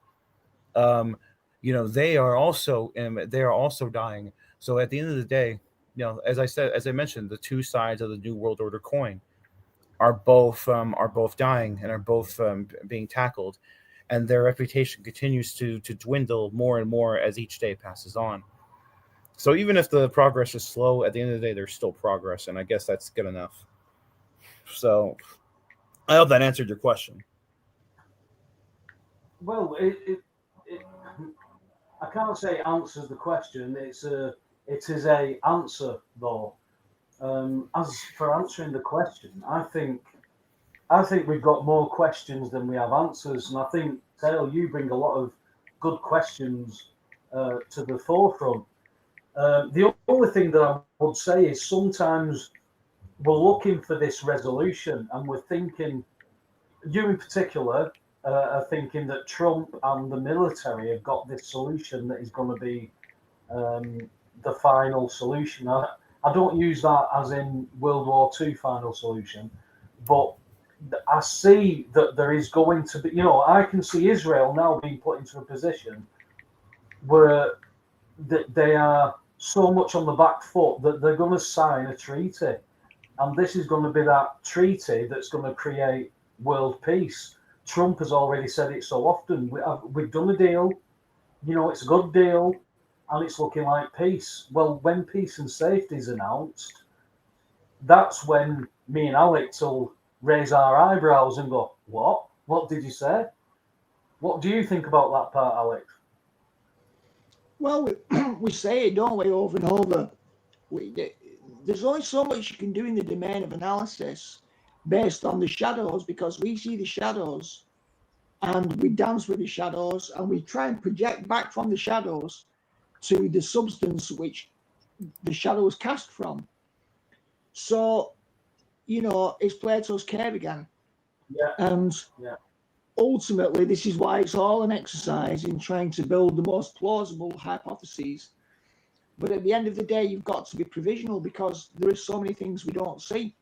So, we say it, we always come back to the same point. You can't ultimately determine what the full picture is, because if you're a bad guy and you have nefarious intent, you pretend to be the ultimate good guy. Yeah. And we can't by the way. Oh, sorry. Go on, Alex. No, so we can't escape that. When we used to do chemistry at school, you had the blue litmus paper turn red or the red litmus paper turn blue to determine whether something was an acid or an alkali. When you deal with physical objects like that and physical tests, they're a lot harder to fabricate. But with things that are based on optics, how things look, humans operate at a very surface level. Most humans are controlled by phenomena. This is why a lot of people who gamble, who get addicted to gambling machines, are addicted to the sounds and the bright lights, and it grips them optically. It takes a lot for people to detach sufficiently to not just react to a stimulus. And because most people are stimulus reactive, and we live in a highly visually stimulated culture, this is why Hollywood has such a big grip on people. That's why people who'd watched the 9/11 footage in a cinema, would be just as convinced that it was celluloid as if they watch it on a so-called news broadcast and think it's news. But if you flip the two, it's like a brain fart. So, people determine truth from context, and often based on how something that they see makes them feel. That's very dangerous. So if you don't retain the critical, dispassionate perspective, then you're always susceptible to being conned. And of course, all good con artists know this. The understanding of psychology. That's what, COVID was a big psyop. It was like a big Pavlov's dog, Skinner's. Actually, it was Skinner's rats more than Pavlov's dog, because we had some operational scope in it, and we just showed that we were more like Pavlov's dog than Skinner's rats. Just ring the bell and we'll salivate. So, we were classically conditioned. We weren't just rats in a maze. Yeah, and I can see that now we're in this position. People have hit out. They've, the flag shaggers have gone out and put flags up, which is going to be changed into racism. They're putting English flags up because they don't like brown and black people, which, it's absolutely not the case, but that's what they're going to put out over the media. Then you're going to have Muslims who aren't fundamentalists, that aren't Islamists, so they don't follow Islam, but the Muslim. Well, when you can't take the fundamental stuff and you say, well, those parts of the Quran and the Hadith I don't follow, according to these true, in speech marks, Islamists, then you have left Islam, and you might as well be a Christian or another. That's what the fundamentalists are saying. And my Muslim friends certainly don't go for things like shagging kids and things like that. That's why they came away from that tradition and culture. But the tradition and culture that is coming over with these illegal immigrants, because legal immigrants coming over to this culture to join our culture. Yes, they can have their own. They still follow. They still are Muslim, but they don't follow Islam to the T. Well, if you don't follow Islam to the T, you're not a Muslim according to Islamists. And if that takes over as a Sharia type thing, it's not the good parts of Sharia that we're going to get anymore. It's all of it. And if you get all of Sharia, there's some really bad parts of Sharia for people who aren't Muslim. And that will be the contentious part. I mean, me and you were privy to a conversation that we had the other week where there was a joke made that didn't come across as very funny at the time. But when you broaden it out into the full conjecture, it isn't a joke. It's a tongue-in-cheek comment, but the factor is that people are going to be told to follow this certain strain of Islam. And I know Muslims, good people who I know and you know as well, say, no, we don't follow that. Now, that'll put them into contention with their own religion and their own imams. And that'll be very interesting because, I'm already in contention with our own. You stand me, a Catholic, Protestant, a JW in a moment, we're all going to disagree because none of them agree on what the Bible says. They all agree on tradition. And I think that's where we've got to now start narrowing this down, Alex. Me and you said early doors that the Bible, and for me, I'll put it on the table that the KJV 1611 original, almost word for word from the Septuagint, which is almost word for word from the phrases from the Hebrew, is the best translation that we can get in English. And I love the old world English anyway, but it's the best one we can get. With a good dictionary, we can know everything, and we've got to sit with what that book says, what those words say. Look at the dictionary, look at the Hebrew, look at the connotations, look at the textual variances, and let's see what it actually says and take it for what it says. Let's not say, I think what God meant to say here was, because I've never been that confident.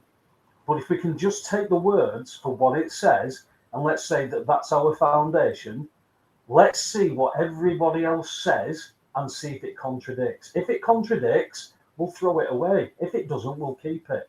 But that Bible's got to be our foundation. If we go anywhere else, we have gone off topic, because there is nothing else in this world. And people can point and say, no, they're written by men. Yes, divinely. It's divinely given to men to write down. But so we are told that the Quran was, and other documents were. But we can clearly see on examination that they aren't. Yet we've got thousands of transcripts in different languages that don't contradict each other. That is a bloody big coincidence. So we've got to start to say, look, this is where we're going to start. This is our foundation. Let's stick to it. Yeah. I mean, it's a very tough thing, because for us, Paul, that is a fair perspective. And the thing about faith is not knowledge. So the problem is we live in a world that's been shaped in a crucible of science and philosophy's rationality. So knowledge and faith are not the same. Most people make knowledge claims. That means claims to knowledge, not certain knowledge. They all believe it's knowledge, but it's really opinion, unless you can verify it. And then they try and live based on these knowledge claims, which they then need to believe are facts. Facts are simply descriptions of what reality is. But then what is reality? We know that ultraviolet and infrared exist.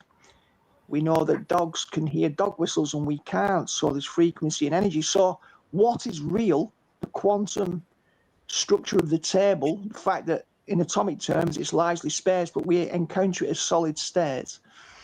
The difficulty that we got is knowledge and faith are not the same thing. Experience is connected to both of them in slightly different ways.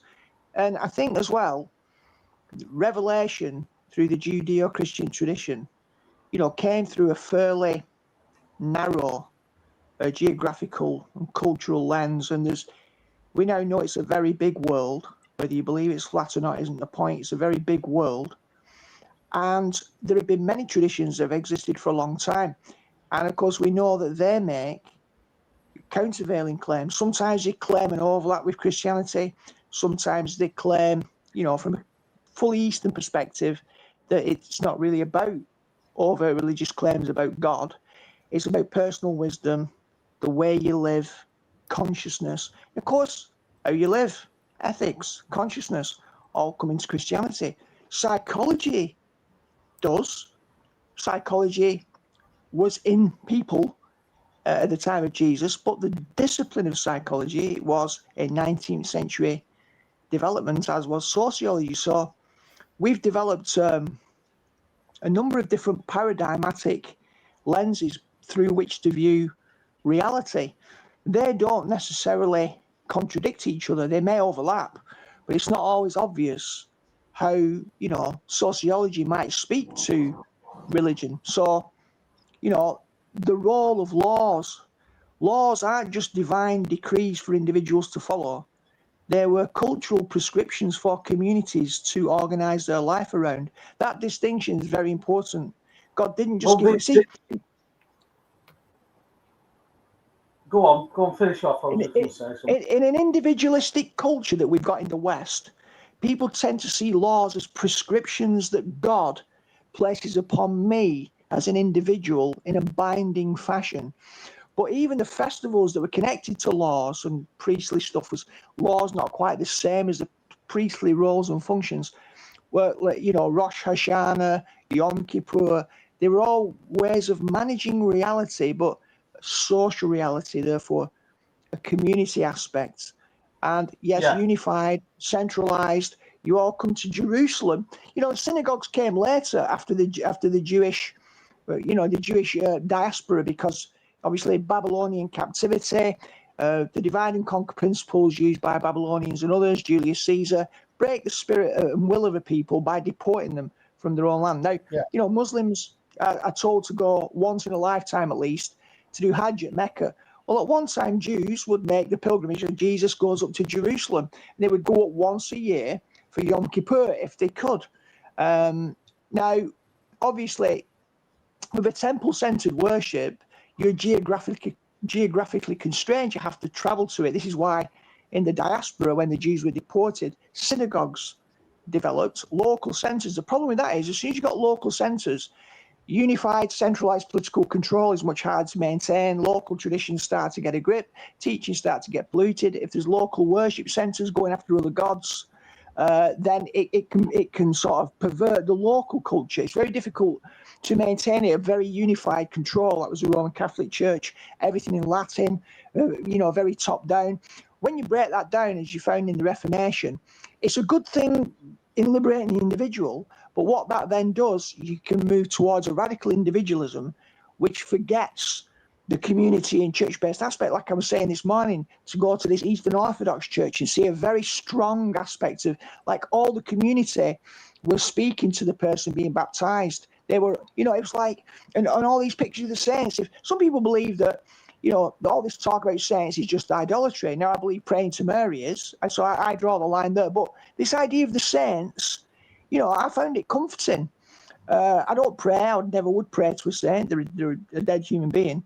Exactly. However, there is this sense that the church isn't just the Christians who are alive now. And so, you know, this sense of there's this big sea, this big ocean of people who've had faith, who followed Christ, is reassuring, and it makes you feel part of something bigger. When you become very individualistic, you can lose that and just think it's just about my personal walk with God. Of course it is.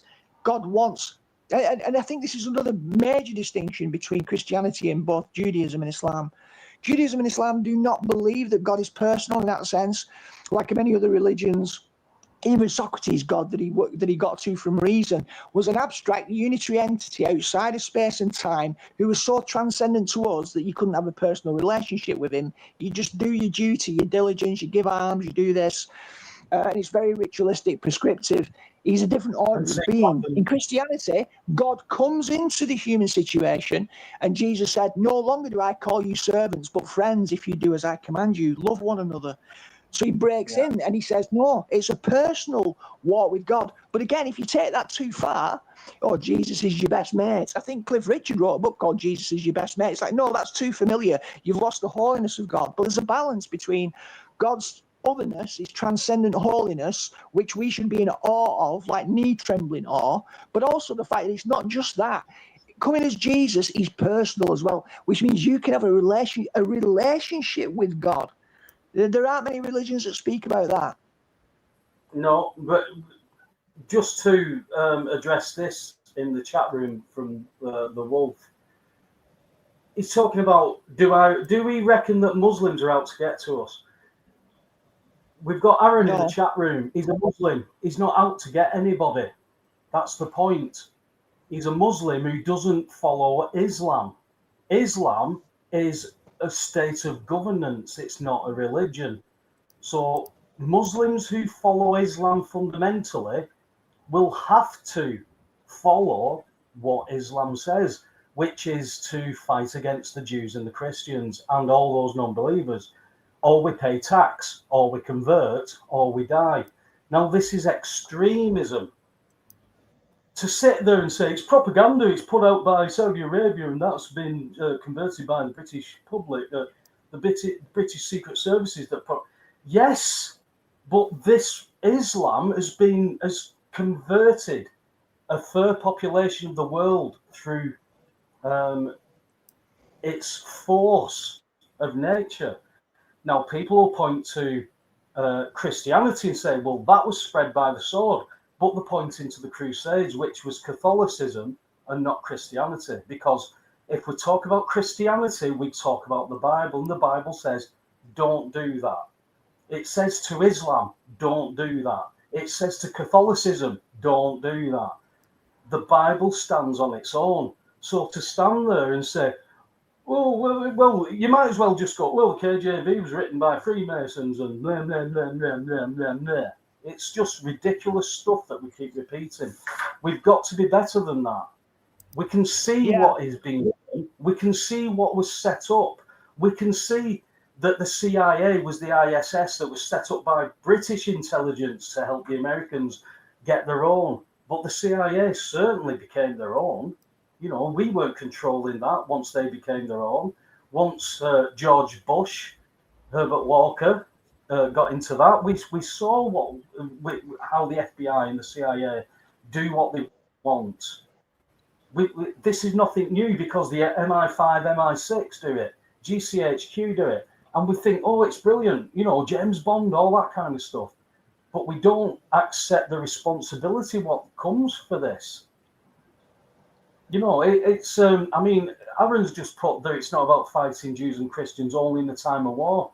It's not what the Quran says. It's to completely do jihad. Now, that doesn't mean that you come at me with guns and knives and everything. It's to convert people. It's to change things. It's to bring in Sharia law. Yeah. Now, Muslims don't do that to take over anything. The Muslims, I know, certainly. But Islam does. Just like communism does, just like socialism does, just like fascism does. We can pick out all the good bits from all those things, but it's the fundamentalism of it. You know, this is where we've got to go. We can't keep taking the good bits out of things and saying that's okay, because that's not true. Yeah, I think as well, Paul, like one of the things here that it gets so confusing, people, they need subtle discernment, because when you talk in terms of adherence to creeds and religions, many people who call themselves Jews, many people who call themselves Christians, and many people who call themselves Muslims are bigger muppets than many people who call themselves atheists. The quality of the person is not the same as the adherence or allegiance to a creed. Even if the creed is considered correct, it's about how you live your life before Almighty God. And at the end of the day, in the final court of appeal, that is never established just because I made a claim. Many will say to me on that day, Lord, Lord, did we not prophesy in your name and cast out demons in your name and do many mighty works in your name? Then I will turn to them and say, depart from me, you workers of iniquity, I never knew you. So nobody adhering to any creed or religion per se is any more justified or righteous. What we're saying ultimately is Jesus Christ is basically completely different to any other character in the whole of, you know, religion, and it's not about religion. It's about that relationship. Aaron's bringing up context, right, which is vital. The Wolf put extremism is in everything, mate, including KKK used biblical passages, didn't they? That's the point. You've got religion and extremists that are using biblical passages for something. But when you read the biblical passages in context, it goes completely against that. So just because the Catholics use something for crusades doesn't mean that's Christianity. The Bible stands on its own, and it goes against everything. It goes against the Quran. It goes against JWs, Mormons, Catholicism, C of E. It goes against all the religions. Why? Because what Jesus said. And that's why we've got to take it as a standalone. That's why that is my foundation. That is because it goes against everything I've read. When my dad was killed when I was 16, I knew religion wasn't the answer. Even though I looked at all the religions, they were all coming up with the same crap. But when I got to the Bible in 2017, I'd not read it myself, and it went against all of that. It doesn't do religion. It really does not do religion. You cannot be religious and follow the Bible. It's contradictory.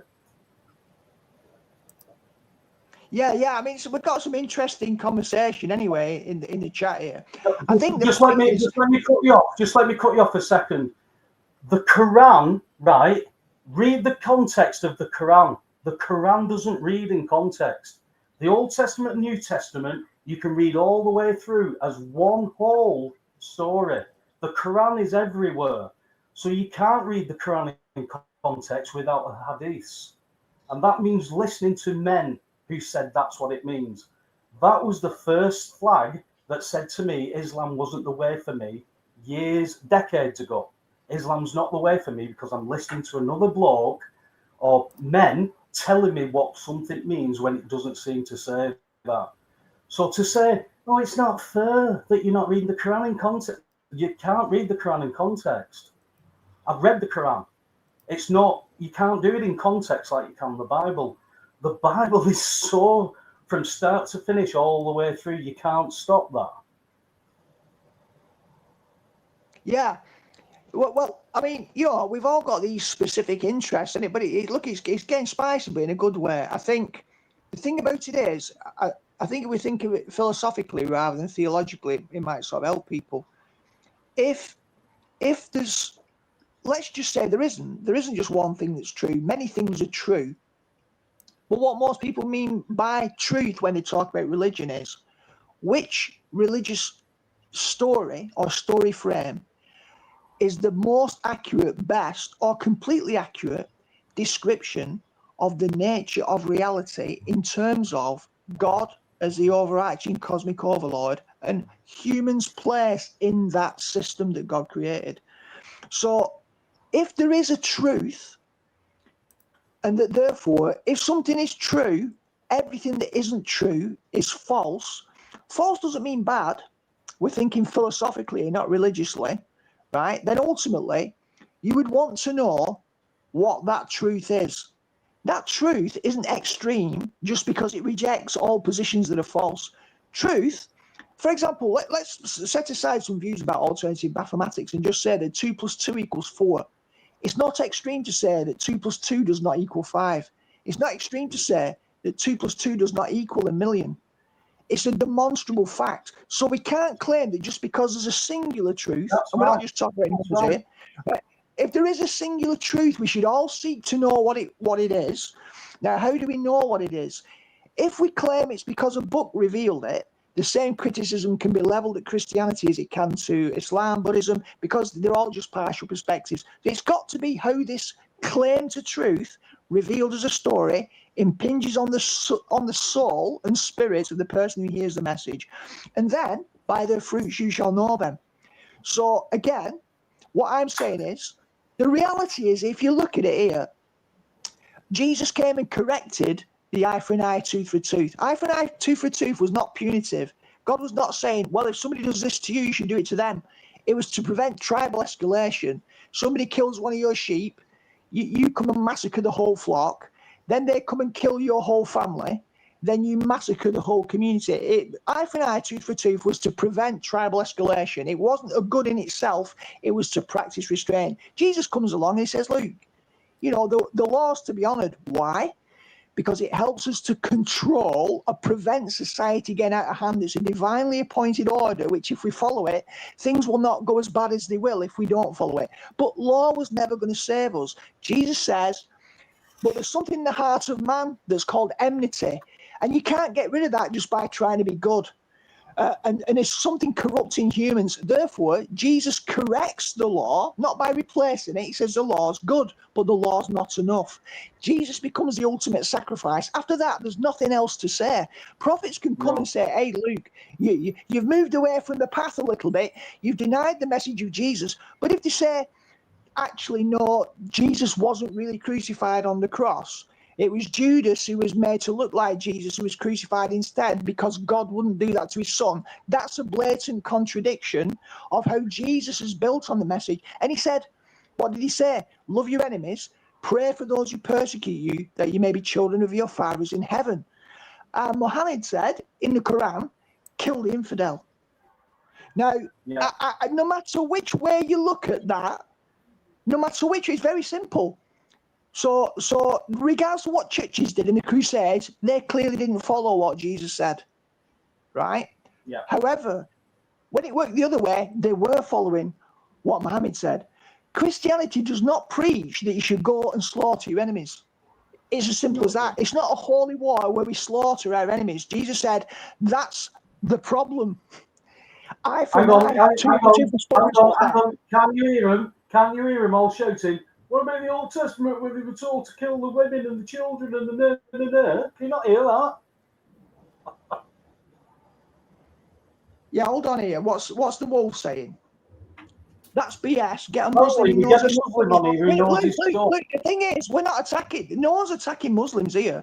You know, at the end of the day, we've just said, like, some Christians are a poor example of what Christ taught. Just like some Muslims are, just like some Buddhists are, just like some Jews are. It's not about that. Ultimately, the call is to each individual person to give an account to God, regardless of what the framework belief system is. But what we're saying is, what does that scripture actually teach? If it's in there and it teaches that, right? You can't radicalize a Christian who's reading the Bible when Jesus says, love your enemies and pray for those who persecute you, that you may be sons of your fathers in heaven. It's a real stretch to say what Jesus really meant was go out and slaughter everybody who doesn't agree with you. I mean, it's not difficult, that, is it?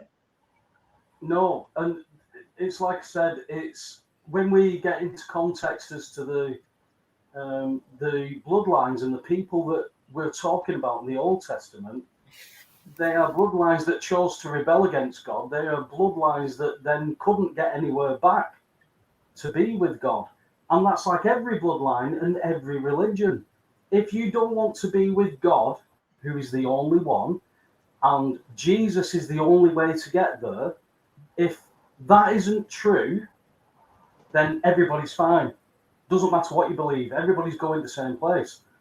But if Jesus is the only way, and he says that he's the only way, and all the other religions say that he is one of the ways, but Jesus says, I'm the only way, then we've got a massive issue, because you could be, you could be Hindu, you could be Sikh, could be anything, and still be sat with God and everybody in your ancestors and everything. But that's not what the Bible and the scriptures say.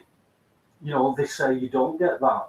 I mean, with the Quran, everybody goes to hell, and then Allah decides who doesn't. And Allah will take a Muslim out of hell and replace them with a Jew or a Christian, according to the Quran. That's not my belief. That's what the Quran says. That's what the Hadiths say.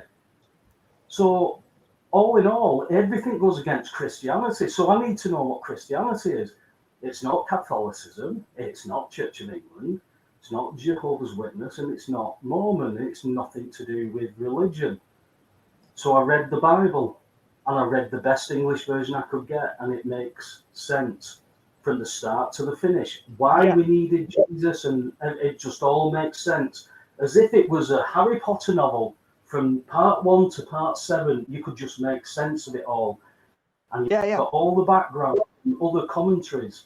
So for somebody who's never been religious and had studied religion, and I couldn't get into it because they all say the same thing, and it's all against what the Bible actually says. So it's all well and good getting involved in these arguments, but the Old Testament and the New Testament go together. You can't have the New Testament without the Old. So you can't just say, I follow the New Testament. You can't do that, because you need to know what the Old Testament said. Maybe that's just me, Alex. Maybe I just want to know the truth. I'll tell you what, Paul, why don't we strip it back? Because then we can take all the controversy, out of it and just ask the question. So let's just say there's 3 religions of the book. Right, let's just say that that's true. Monotheistic, okay, Christianity diversifies into Trinitarian subtlety on monotheism, but let's just call them monotheistic. All the religions of the book, let's take it right back to where they all began. And then they would all agree that Cain killed his brother Abel. That was the first murder, and God says, what have you done? And he tries to sort of palm it off. He says, I can hear your brother's blood crying from the ground. Right, now let's just reset there, and let's look at 3 timelines to deal with the problem where God has basically attested, discerned, perceived the first murder because of the murdered one, Abel's blood crying up from the ground. From that point, without any further revelation, let's imagine or hypothesize 3 religions that are going to solve the problem of this murder.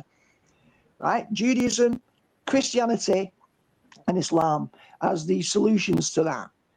Now, eye for an eye comes in Judaism and says, right, so you just kill this person and that equalizes the score. And it does, it solves it at the level of retribution. The person who did that kind of almost like that karmic rupture has been sealed. And blood for blood, punishment, and everyone can say, okay, we can all go home now, justice has been done. It doesn't solve the problem, though, of the murderous heart of the person whose family member was killed. That seed perhaps potentially then transfers into them in terms of anger, seething resentment, bitterness, maybe racism, maybe hating of another tribe, maybe hating of another family. But we've dealt with the original problem because we've done eye for an eye, tooth for tooth, and everyone's just got to go home and say, right, okay, justice is done. I would suggest that most people's human feeling would be that there'd be a simmering and seething anger, right? So the question is, how do we deal with that problem? So Judaism would deal with it technically, and Jesus would come in with a message of, you must forgive. It isn't just a case of containing it with eye for eye, tooth for tooth. It's got to be cleansed. It's got to be purified. Some blood has to pay the price, but not one human life for one human life, the God-man's life. And then you must forgive, and you must live in that spirit, and you must be changed, radically transformed, born again. Otherwise, you won't be able to stop living with a murderous heart. And then obviously, Islam would say, you know, well, basically, on some levels, well, bring it on then. You know, if somebody has done that to you, and that doesn't necessarily mean all Muslims will do that, they won't. But the bottom line is the prescription and the ideology of the religion is, right, well, ultimately, this is a war, and it's a holy war, and who's on the side of right? So you've got those 3 different perspectives, and we've got to ask which seems most plausible rationally. Even if there was no revelation other than the 3 basic positions, which one would people choose? Would they choose to just use laws of eye for eye, tooth for tooth to manage the consequences? Would they preach forgiveness and dealing with the problem at a heart level, psychological level, feeling level, interior level? Or would they, you know, go for the, right, well, we'll just do a duel at so many paces and may the best man win? You're asking a lot of people there, aren't you? You're asking a lot of people to try and discern all that stuff. That's why I think. What would their natural reaction be? You know, would they go for the bloodlust? Think about it. The number of people. So the stuff that happened with the IRA, never mind. You know, that happened in Ireland, and the number of people who were blown to bits because of factional disputes. You know, how many people who lost? I know there were these examples of people saying, "I forgive my killer," and that sometimes can happen, of course, but that tends to be sponsored by, say, a Christian vision of forgiveness.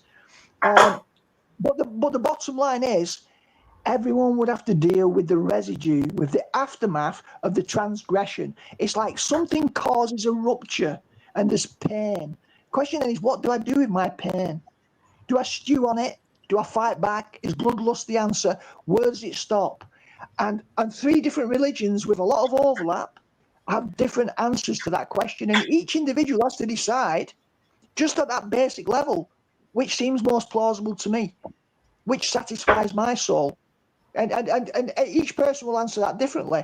Personally, I think Jesus' approach is the comprehensive one. It's the remedy, the ultimate remedy, and it's the only way. It just seems to me he totally turned everything on its head in a way that no other spiritual approach ever has. It deals with the real problem of the human heart. Because he basically said, "Shut up None of that is, all of that, what you're talking about, is worthless. I've done it. You've got to believe in me, who I am, and who sent me. If you don't, it doesn't matter what you believe. You can't go any further than that. He said, you either believe me, I'm the only way. And he said, I'm the only way. And all the religions went, no, he's one of the ways. And he's a thoroughly bloody good, nice bloke. So, again, we get to that point where Jesus is one of the ways. And Jesus went, no, I'm the only way. So we come to the fact, do we believe in what Jesus said? Or do we keep arguing that he was just a bloke who became something, or he was this, or he was that? Let's just take what he said, because everybody disagrees with it. Let's just take what he said. You know, when scripture says something, let's believe it. Hillel ben Shakar, shining one, son of Shakar. Lucifer, son of the morning, Hillel ben Shakar. So he's the son of Shakar. Who's Shakar? An ancient Canaanite god. Oh, so he's not God. No, he's an ancient Canaanite little g god. And he's Lucifer's dad. So that makes Lucifer Nephilim, according to scripture. Let's not try and play about with what people have been taught and what traditions say. Let's go off what it says. And when Jesus says, I'm the only way, I've got to believe him, Alex, because all these men are all liars. Yeah. Well, So, you know, the Wolves asked a very important question in the chat here. It's a very important question. Where do you get laws from in Christianity? Bear in mind, under the new covenant. It's a very astute question, that. And the point is, the Apostle Paul answers it when he talks about the fruit of the Spirit, right? Now, basically, Jesus said that he didn't come to abolish the law, but to fulfill it. And he said, not an iota or a dot of the law will be passing away until he returns, basically, and that nobody should teach that you should do so. So the point is, law was only a set of extra. It's like, imagine the roots of a tree. A root is where the essential life source is in the soil. From that grows the trunk, then the branches, the leaves, the flowers that yield the fruit. So the root's central. The roots are like principles. Call them divine principles, divine truths. But they grow on a tree in a material world. Most people, unfortunately, in psychology has attested this. This is why people obey the masks, because of basically diktats, rewards and punishments. People can relate to it. We teach little kids that if they behave well all week and do better than the person next to them, they'll get a gold star and they might win a crunchie. So we train kids to just respond to rewards and punishments, which are like laws. But laws are an impoverishment of principles, because principles have to be understood, internalized, acted out sincerely. You can be a parrot and copy human speech. You can follow a law prescriptively, but your heart can be corrupt. So laws come from principles. Principles are much deeper. But when you look at the Spirit in the New Testament, so yes, the laws are binding as a framework, a glue for society, an order that we should roughly follow. That's why governments, when they're not corrupt, should basically arbitrate and create a structure for society and for containment. But they're corrupted. So Paul talks about the fruit of the Spirit. When you've been regenerated, the laws come from within because your heart's been renewed in Christ. So he's the second Adam. So you're reborn into the second Adam, not the corrupted fallen covenant, but the rejuvenated one. And he was the only one who could do that. So then you get the fruit of the Spirit, where ultimately the way you live is from a heart level of renewed principle in Christ, rather than the old corrupted heart that's reactive. You know, that's why Jesus said, turn the other cheek, not just, punch him back. We were also told at the cross, when it was done, my laws will be written in their hearts and in their minds. So that is why the scripture says that those whose hearts would hear the truth, if they heard it, will be saved. So it's written in our hearts. That's the simple answer to that original question, is where do we get the laws from in Christianity? Bearing in mind, under the new covenant, it's written in our hearts. Whereas before the cross, it wasn't. It was all about obedience. It was the foreshadow. It was the promise. So everything was a promise in the old covenant, but it was still the covenant. It was just finished with. All the sacrifices are done away with. Daniel 9:27, there it is at the cross. 70th week in the midst, cross done. Everything's written in our hearts. Now it's up to us. And we have won. We're in a position of winning. He sits at the right hand. All authority in heaven and earth is his now, since the cross. People can't understand that Satan has been bound. He's not destroyed. He's not put in the lake, but he's bound and he's not been released yet. But you've got dispensationalists who say, well, Christ has resurrected and been back. Well, if we think about it, Alex, when he died for 3 days and 3 nights, what did he do? He resurrected. He came back. And many other people who were already dead came back. And he said to them that before he died, your generation will see me come back. Oh, so it's all done. No, he came back. That generation saw him. They saw people resurrected. But now he must go and sit at the right hand of the Father until all enemies are his footstool. So nothing has been all completed because we still have death. And that's the ultimate enemy. So once death is defeated, that's when he's coming back. He'll come back on that day and defeat everything, and the judgment will happen. In that time, there is a sift going on. Wheat and tare are being separated, and the tares will be removed first and put into bundles for the fire. Then the wheat are gathered. So there's no, we just had a pre-trib this week. Thought Russ might have been on, but maybe Russ has been pre-tribbed. Maybe it was just maybe his emails were from another side. Yeah, it could have. There was no pre-trib. We have a pre-trib nearly every year. There is no pre-trib rapture in Scripture. It's when he comes back. And the dispensationalists say he's already been, because when he died, he did come back to show that here I am. Look, there's the holes in my hands. Thomas, forget your gospel. We're not listening to your gospel, but look at the hands, look at the holes. Yeah. He's already been back. And people are trying to jam the fact that he says, you'll see me come on the clouds, and all this other stuff will happen. So we've got a certain amount of stuff that has already been done, but we've not done everything. Because I'll tell you what, if we've done everything, then this world's still in a bit of a mess, considering that God has everything in hand. So I think as people, I think we're starting to try and make things fit like we've always done. And the only thing that there's another point here actually that the Wolf made that I just want to clear up because it's important. So he said Jesus said keep the law, but then Paul comes along and says forget about the law and it's all about faith. Don't you think this is dangerous? Right. So again, technically it's important. Paul didn't say forget about the law. So what he did as well, he talked about faith, but he talked about grace.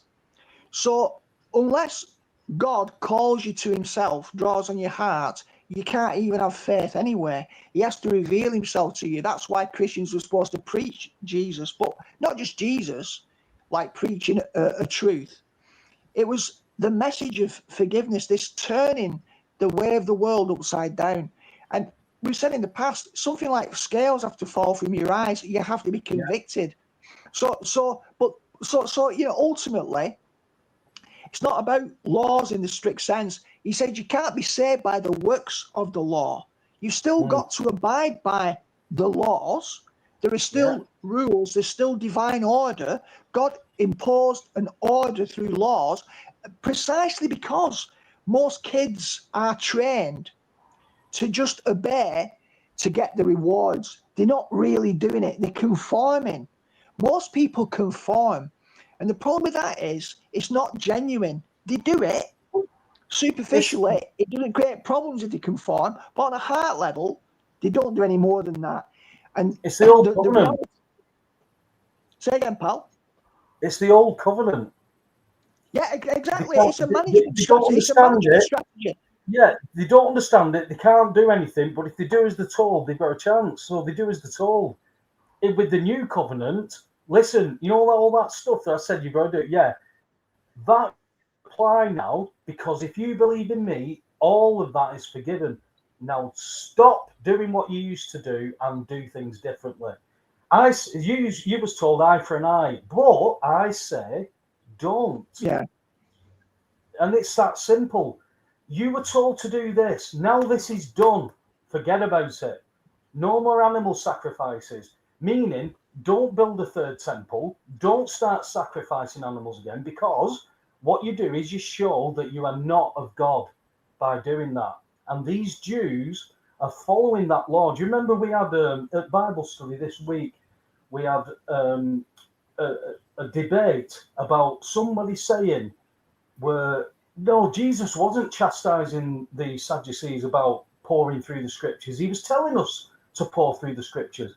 And it was clear that you pour through the scriptures, but you can't see me. You look in the scriptures for eternal life, but you can't find it in the scriptures, because I am the eternal life and you can't see me. You know, no, he's telling us to look through the scriptures. No, he's not telling us to look through the scriptures. He's telling us that you look through the scriptures and you can't see me. It was simple, but he could not get it. He couldn't get it. And I find if you are not working with the Holy Spirit, you do not understand the Quran and you don't understand the Bible. You don't understand the Schofield. You don't understand the differences between these, because you could easily just fall into them. Just like you could as, ordering in the universe and, doing all that kind of stuff. It's the simple things that is plausible. Because if it's plausible, then we can go along with it.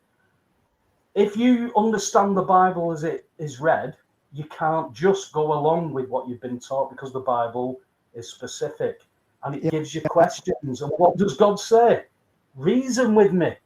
Come with me. Come and reason. Come and wrestle. Come on. He doesn't say just do as you're told anymore. He says come and reason with me. When with Moses, God repented. Is it because Moses pointed something out to God that God didn't know? Or was it that, bloody hell, Moses, you're getting this stuff at last?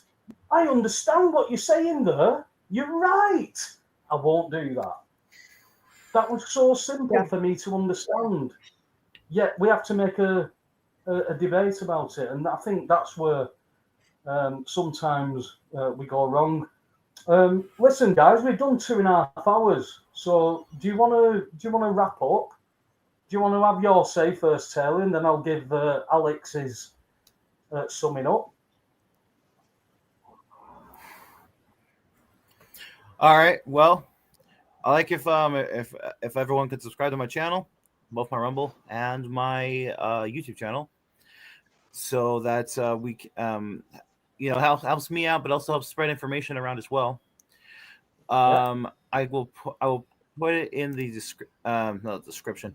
I will put it in the chat, and then I can give it later to Webby as that he can put it as a link in the description. Yeah, will do. I will do, mate. If you put it in the chat room, I'll put it in the description now before as we finish off. Okay, I'll do that real quick.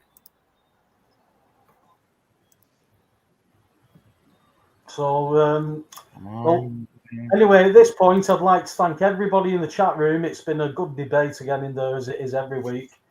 I hope we've not been too depressing and too boring for the people that actually want to come and think and not just be distracted by inane buffoonery all the time. We can all have a bit of buffoonery. It's quite funny. But, we like to talk about real subjects, because this is getting very real now. We are looking at digital IDs. That was a theory. It's been made mandatory. We've got to start understanding these words and thinking what we're doing about it. So thanks for that, Taylor. Thanks for being about, mate. I don't know what happened with the link. I did send it. I know Russ has got his link, but hopefully everything's okay with Russ. I hope nothing's gone wrong. It's not like Russ to not let me know if he couldn't make it. So, but thanks for your time again, Taylor, and your research to make a contribution to this show, pal. Yeah, no problem. Just glad to be here and contribute. Thank you very much, sir. Yeah. Thank you very much. Cheers, Taylor. I'll speak to you next week, Taylor, and I'll make sure you get the link sooner, and I'll add your links to the description bar, my friend. All right, thanks, thanks, man. God bless. I'll see you guys next time. Yeah, catch you later. God bless, Taylor. Take care, brother. Bye-bye. Do you want to sum up, Alex? Yeah, well, we got into swing there. I don't quite know what happened. There was a change of gear, but I think, yeah, there was a lot of interesting discussion in the chat. And I think when it comes down to it, what we've got more in common, or should have more in common, apart from the superficial differences, is this desire. Like, people who are truthers, they may start becoming awakened to what's going on, not just in the world, but in their own life, because things are going wrong. And they start to notice, hold on, something doesn't add up here. Now, if something doesn't add up, generally that means you want to chase down what's wrong so that you can put it right. So there's a natural quest of curiosity and desire for truth that exists within every human being. Unless they're a sucker, unless they're power mad, power crazed, don't care about anything, just want personal advantage, screw the world, me and my family are all right, which is much more like the oligarchical position. But most decent people who have no skin in the game other than living a peaceful, quiet life, talk about it, the Human Rights Act, Article 3, right to peaceful and quiet enjoyment, most people start off in that place. Then things are corrupted in the world, and some aspect of life brings trouble to the door that they didn't ask for. Misfortune, problem, distress, a bit like Job in the Old Testament, maybe, no fault of your own sometimes. And you begin to ask questions through suffering, pain, heartache, misfortune. How many people have got divorced? How many families have been split asunder? You know, how many people have been killed in wars? We've seen it escalate massively since the early Eden account of the first transgression, the first move away from God, then ultimately anger and resentment, and then murder. We've seen it escalate from there. We saw a flood that didn't solve the problem by washing it all away by water, because there was still something left in the human hearts. Even if Noah was relatively righteous in his offspring, there was still something that started to grow again, and it escalated again, and it comes back again. So it finally has to be judged by fire. But the point is, every human knows this, quite apart from any religious affiliation. They've been given a life. There's a life they could enjoy, and it's often blighted by something, whether we call it sin or whatever, evil, whatever. We all share that in common. We all bleed the same color. We don't really want to die. We don't want to experience pain. We're also capable of celebrating when our brothers and sisters and our kinfolk have successes, because we want other people to do well. It shouldn't be a one-upmanship game. We should be able to have win-win scenarios, but we don't live in a world like that somehow. So the debate we've had tonight in the chat isn't about who's right and who's wrong. It can look like that, but the stakes are high, because being wrong, while it's not a technical exercise in passing an exam, if you get things wrong, if you go slightly off on a tangent and keep going down that path, you can end up miles away from where you would have been if you'd stayed on the true path. So we're only doing this because we're passionate about people getting a vision that's going to correct all these things that go wrong. And I think what we've found tonight is, regardless of what your religious affiliations are, if you're a genuine, honest person who wants the best for yourself, your family, your kindred, your nation, and your world, you should have enough skin in the game to say, I'm invested, I'm curious enough to want to know how to put this right. And of course, then the question of what the remedy is, if we just take a truther perspective about the Babylonian system, you know, legalese, the court system, that's a part of the corruption. It's a part of what's gone wrong. But you don't solve a problem at the level that you discern it. Yeah, you have to go to the next level. The remedy is a higher level. Just like the fruit from the tree only appears because the roots are right, firm, in the right nutritious soil isn't depleted, get your foundations right, the rest follows. So we believe that Jesus And the revelation of Jesus through the Bible is the most comprehensive answer. But for everyone who's searching, seeking earnestly, right, this is just one big conversation. And hopefully we're all influencing each other, and it's all part of our respective journeys. And that's basically what we're doing every week. It's not prescriptive. It's not I'm right, you're wrong. We're passionately standing up for what we believe in because we care. And that's why we're trying to have these conversations. That's summed up the simplicity for me. I have difficult conversations with my family because my family couldn't understand that they shouldn't be paying for the bills. My family couldn't understand that the COVID vaccines were not a good thing to get involved in. Now they're understanding both because they can't afford to pay bills, but they still don't know what to do about it. But they very understand what's happened with, when you've got Robert Kennedy Jr. now saying that the conspiracy theorists were right about these jabs. People have been dying. People have It doesn't make you feel any better. It doesn't make you feel, oh, you were right. Yeah, thanks. All my family double jabbed and so happy that I was right. It doesn't make any difference anymore. But when it comes to religion, the Bible is not religious and it goes against all religions. That, for me, is a really big indication that something isn't right, because everybody will say, no, that's wrong. The Bible says this. Yeah, but it doesn't mean that. It means this. Well, that's a man telling me that the Bible means something, and it means something within a religion. And I haven't found a religion that is anything godlike. And I think the three main religions, and we call Christianity, but again, the Catholics say that, the Protestants say that, Jehovah's, all these people claim Christianity. Then we've got Judaism, and then we've got Islam. And when I read the Bible, the Old Testament and the New Testament, it goes against both of them religions. It goes against Judaism. The Old Testament goes against Judaism because Judaism doesn't read the full Old Testament. When they ignore Isaiah 53, you've got to ask why. Why do you not teach Isaiah 53? Well, it's because when you read Isaiah 53, people who are Israeli Jews say, well, that's New Testament. Why do you say that? Because it's talking about Jesus. It doesn't mention Jesus, but they understand those stripes, this is what's happened to the Messiah. Yeah, that's Jesus they're talking about, but he's not the Messiah. But that's Isaiah. That's the Old Testament. That's what you believe. And they're telling you about Jesus. You know it's about Jesus. And they say, their answer is, well, I've never read it.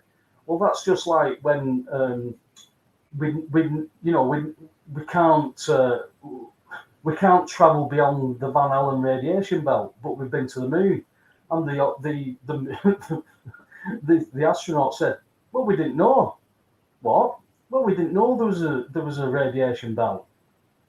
So you went through it and come back with no issues, but you didn't know about it. Yeah, we just went through it because we didn't know about it. It didn't affect us. So that doesn't ring true. So straight away, with all the NASA stuff, with everything, as we've discussed many times, again, it doesn't matter about the shape. It matters whether there's questions about what we've been taught, and there's massive amounts of questions. And when it comes to the religious aspects, the Bible goes against all that. We've got to go deeper as well, because like a comment here from T for 2 is interesting. It's worth just illustrating a point that's very important. So T for 2 said, not wrong or right, not sure Jesus taught that. Right? He did. Right? So the woman caught in adultery. Yeah? It's a wisdom parable. So he's saying they're all there. Oh, the law says that this woman should be stoned. And Jesus starts writing with his finger in the ground. He's just letting the silence speak, and just looks up and says, let he who is among you, cast the first stone, who hasn't sinned. Yeah? So it's like, right, you've all sinned. So where does it begin and end? So the point about saying it's not right or wrong that I said before, I'm saying the point isn't about being right or wrong. Jesus said, there's a higher principle. He clearly said the woman was wrong for committing adultery, but then he said, where are those who judge you? You know, oh, well, they'd all gone. Well, neither do I condemn you. Go away and sin no more. So it's not about, Jesus isn't saying, oh yeah, Jesus didn't say that there wasn't right or wrong. It's his emphasis wasn't about right or wrong. There were plenty of things that were wrong. Everybody knew what was wrong. But right and wrong was being used by some people to become a form of self-righteousness. And he said there's a more important principle in play here than right or wrong, technically. It's about what's going on in this picture. And we're all guilty. We all make mistakes. So forgiveness is something that we all need. We have to be incredibly careful. But so the point isn't right or wrong, because when you just get to that, we're all saying, well, I'm right because I have this opinion, therefore everybody else is wrong. But the thing is, Alex, we need to have an understanding of what we're going to go off. So we say the Bible is something that is the foundation of what we go back to. We can all have beliefs. I mean, the beer guy says that God is dogma, right? So we're playing word games again. The Bible says it's okay to kill. The Bible doesn't say it's okay to kill. But because you've read something that says kill them, oh, it's okay to kill. No, you're not taking it in context. That's what lets people down, because they believe they've got an idea about something. They believe they know something, but it's not there once you read it in context. So, you know, the same guy is saying read in context, but then pulling bits out of it. You can't do it. You know, we're going to keep having this every week, mate, but things are ramping up. You know, I mean, we've gone nearly 2.75 hours here, but things are going to ramp up. We're going to see things happen this week. Let's take things day by day. Because I think... I think what we're going to see is the context of the Bible playing out. And if you don't know the context of the Bible, you're going to fall for whatever else is coming. And I think that could be a churchianity that could be being pushed by an alleged assassination on somebody that Trump's jumped on, Netanyahu's jumped on, his wife's jumped on, and we're all going down this. So I think we've got to. I think it's time now that we actually sharpen our senses and we start to ask more questions, and not just base it on things that we believe or things that we felt. Because I'm more than happy for somebody to come here with scriptural doctrines or anything and say this is why you're wrong. Okay, let me look at it. Please show me. Let me see where we're wrong with this stuff. But don't say it's because it's what you believe or it's what you're taught. If it's not in the Bible, I'm not interested. Well, maybe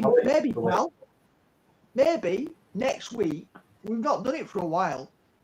Maybe we should have, you know, a slot or two for people to come on to talk about spiritual and religious views. I know that Aaron was speaking earlier. He's dropped off the chat a little bit. I don't know if he's gone silent or he's had to do something else. So he's back. No, he's there. Look at that. He's there, Perfect timing. Perfect timing. So maybe, you know, there's the Muslim perspective and a take on Islam, and there's also, you know, T for Two and me director. You know, so the inner kingdom is an emphasis. We believe there's an outer kingdom as well, and we should emphasize that. But of course, like I was saying before about the colours, you've got to experience the colour. This is what the mystics talk about, you know. So at the end of the day, there's elements of truth in all of it, and there's a lot of people here who've thought a lot about these things. And you know, I would encourage you to step up and actually come with a coherent position. Like T for Two talks about orthodoxy. I was at an Orthodox baptism this morning. Many good things in it. Many things that wouldn't be for me. Length of the service, far too long, over 3 hours. But I appreciated many things that are missing from Reformed traditions. So I take a little bit from all these different experiences and think, I don't want to invent another Christian faith-based position, which is a mishmash of all of them. But I can appreciate the elements of each.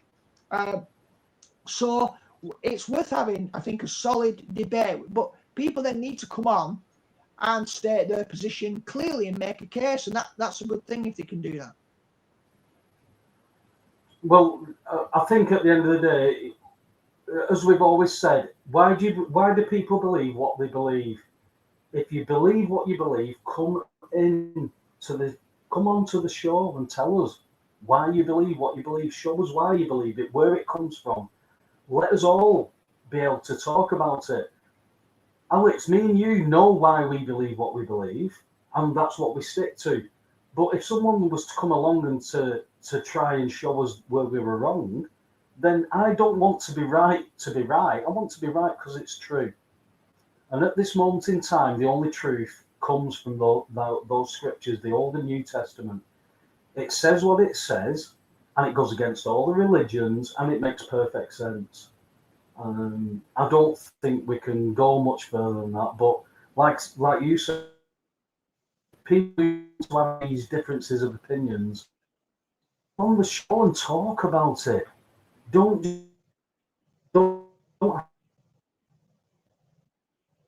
have your private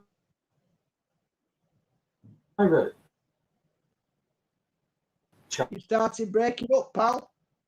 chats because people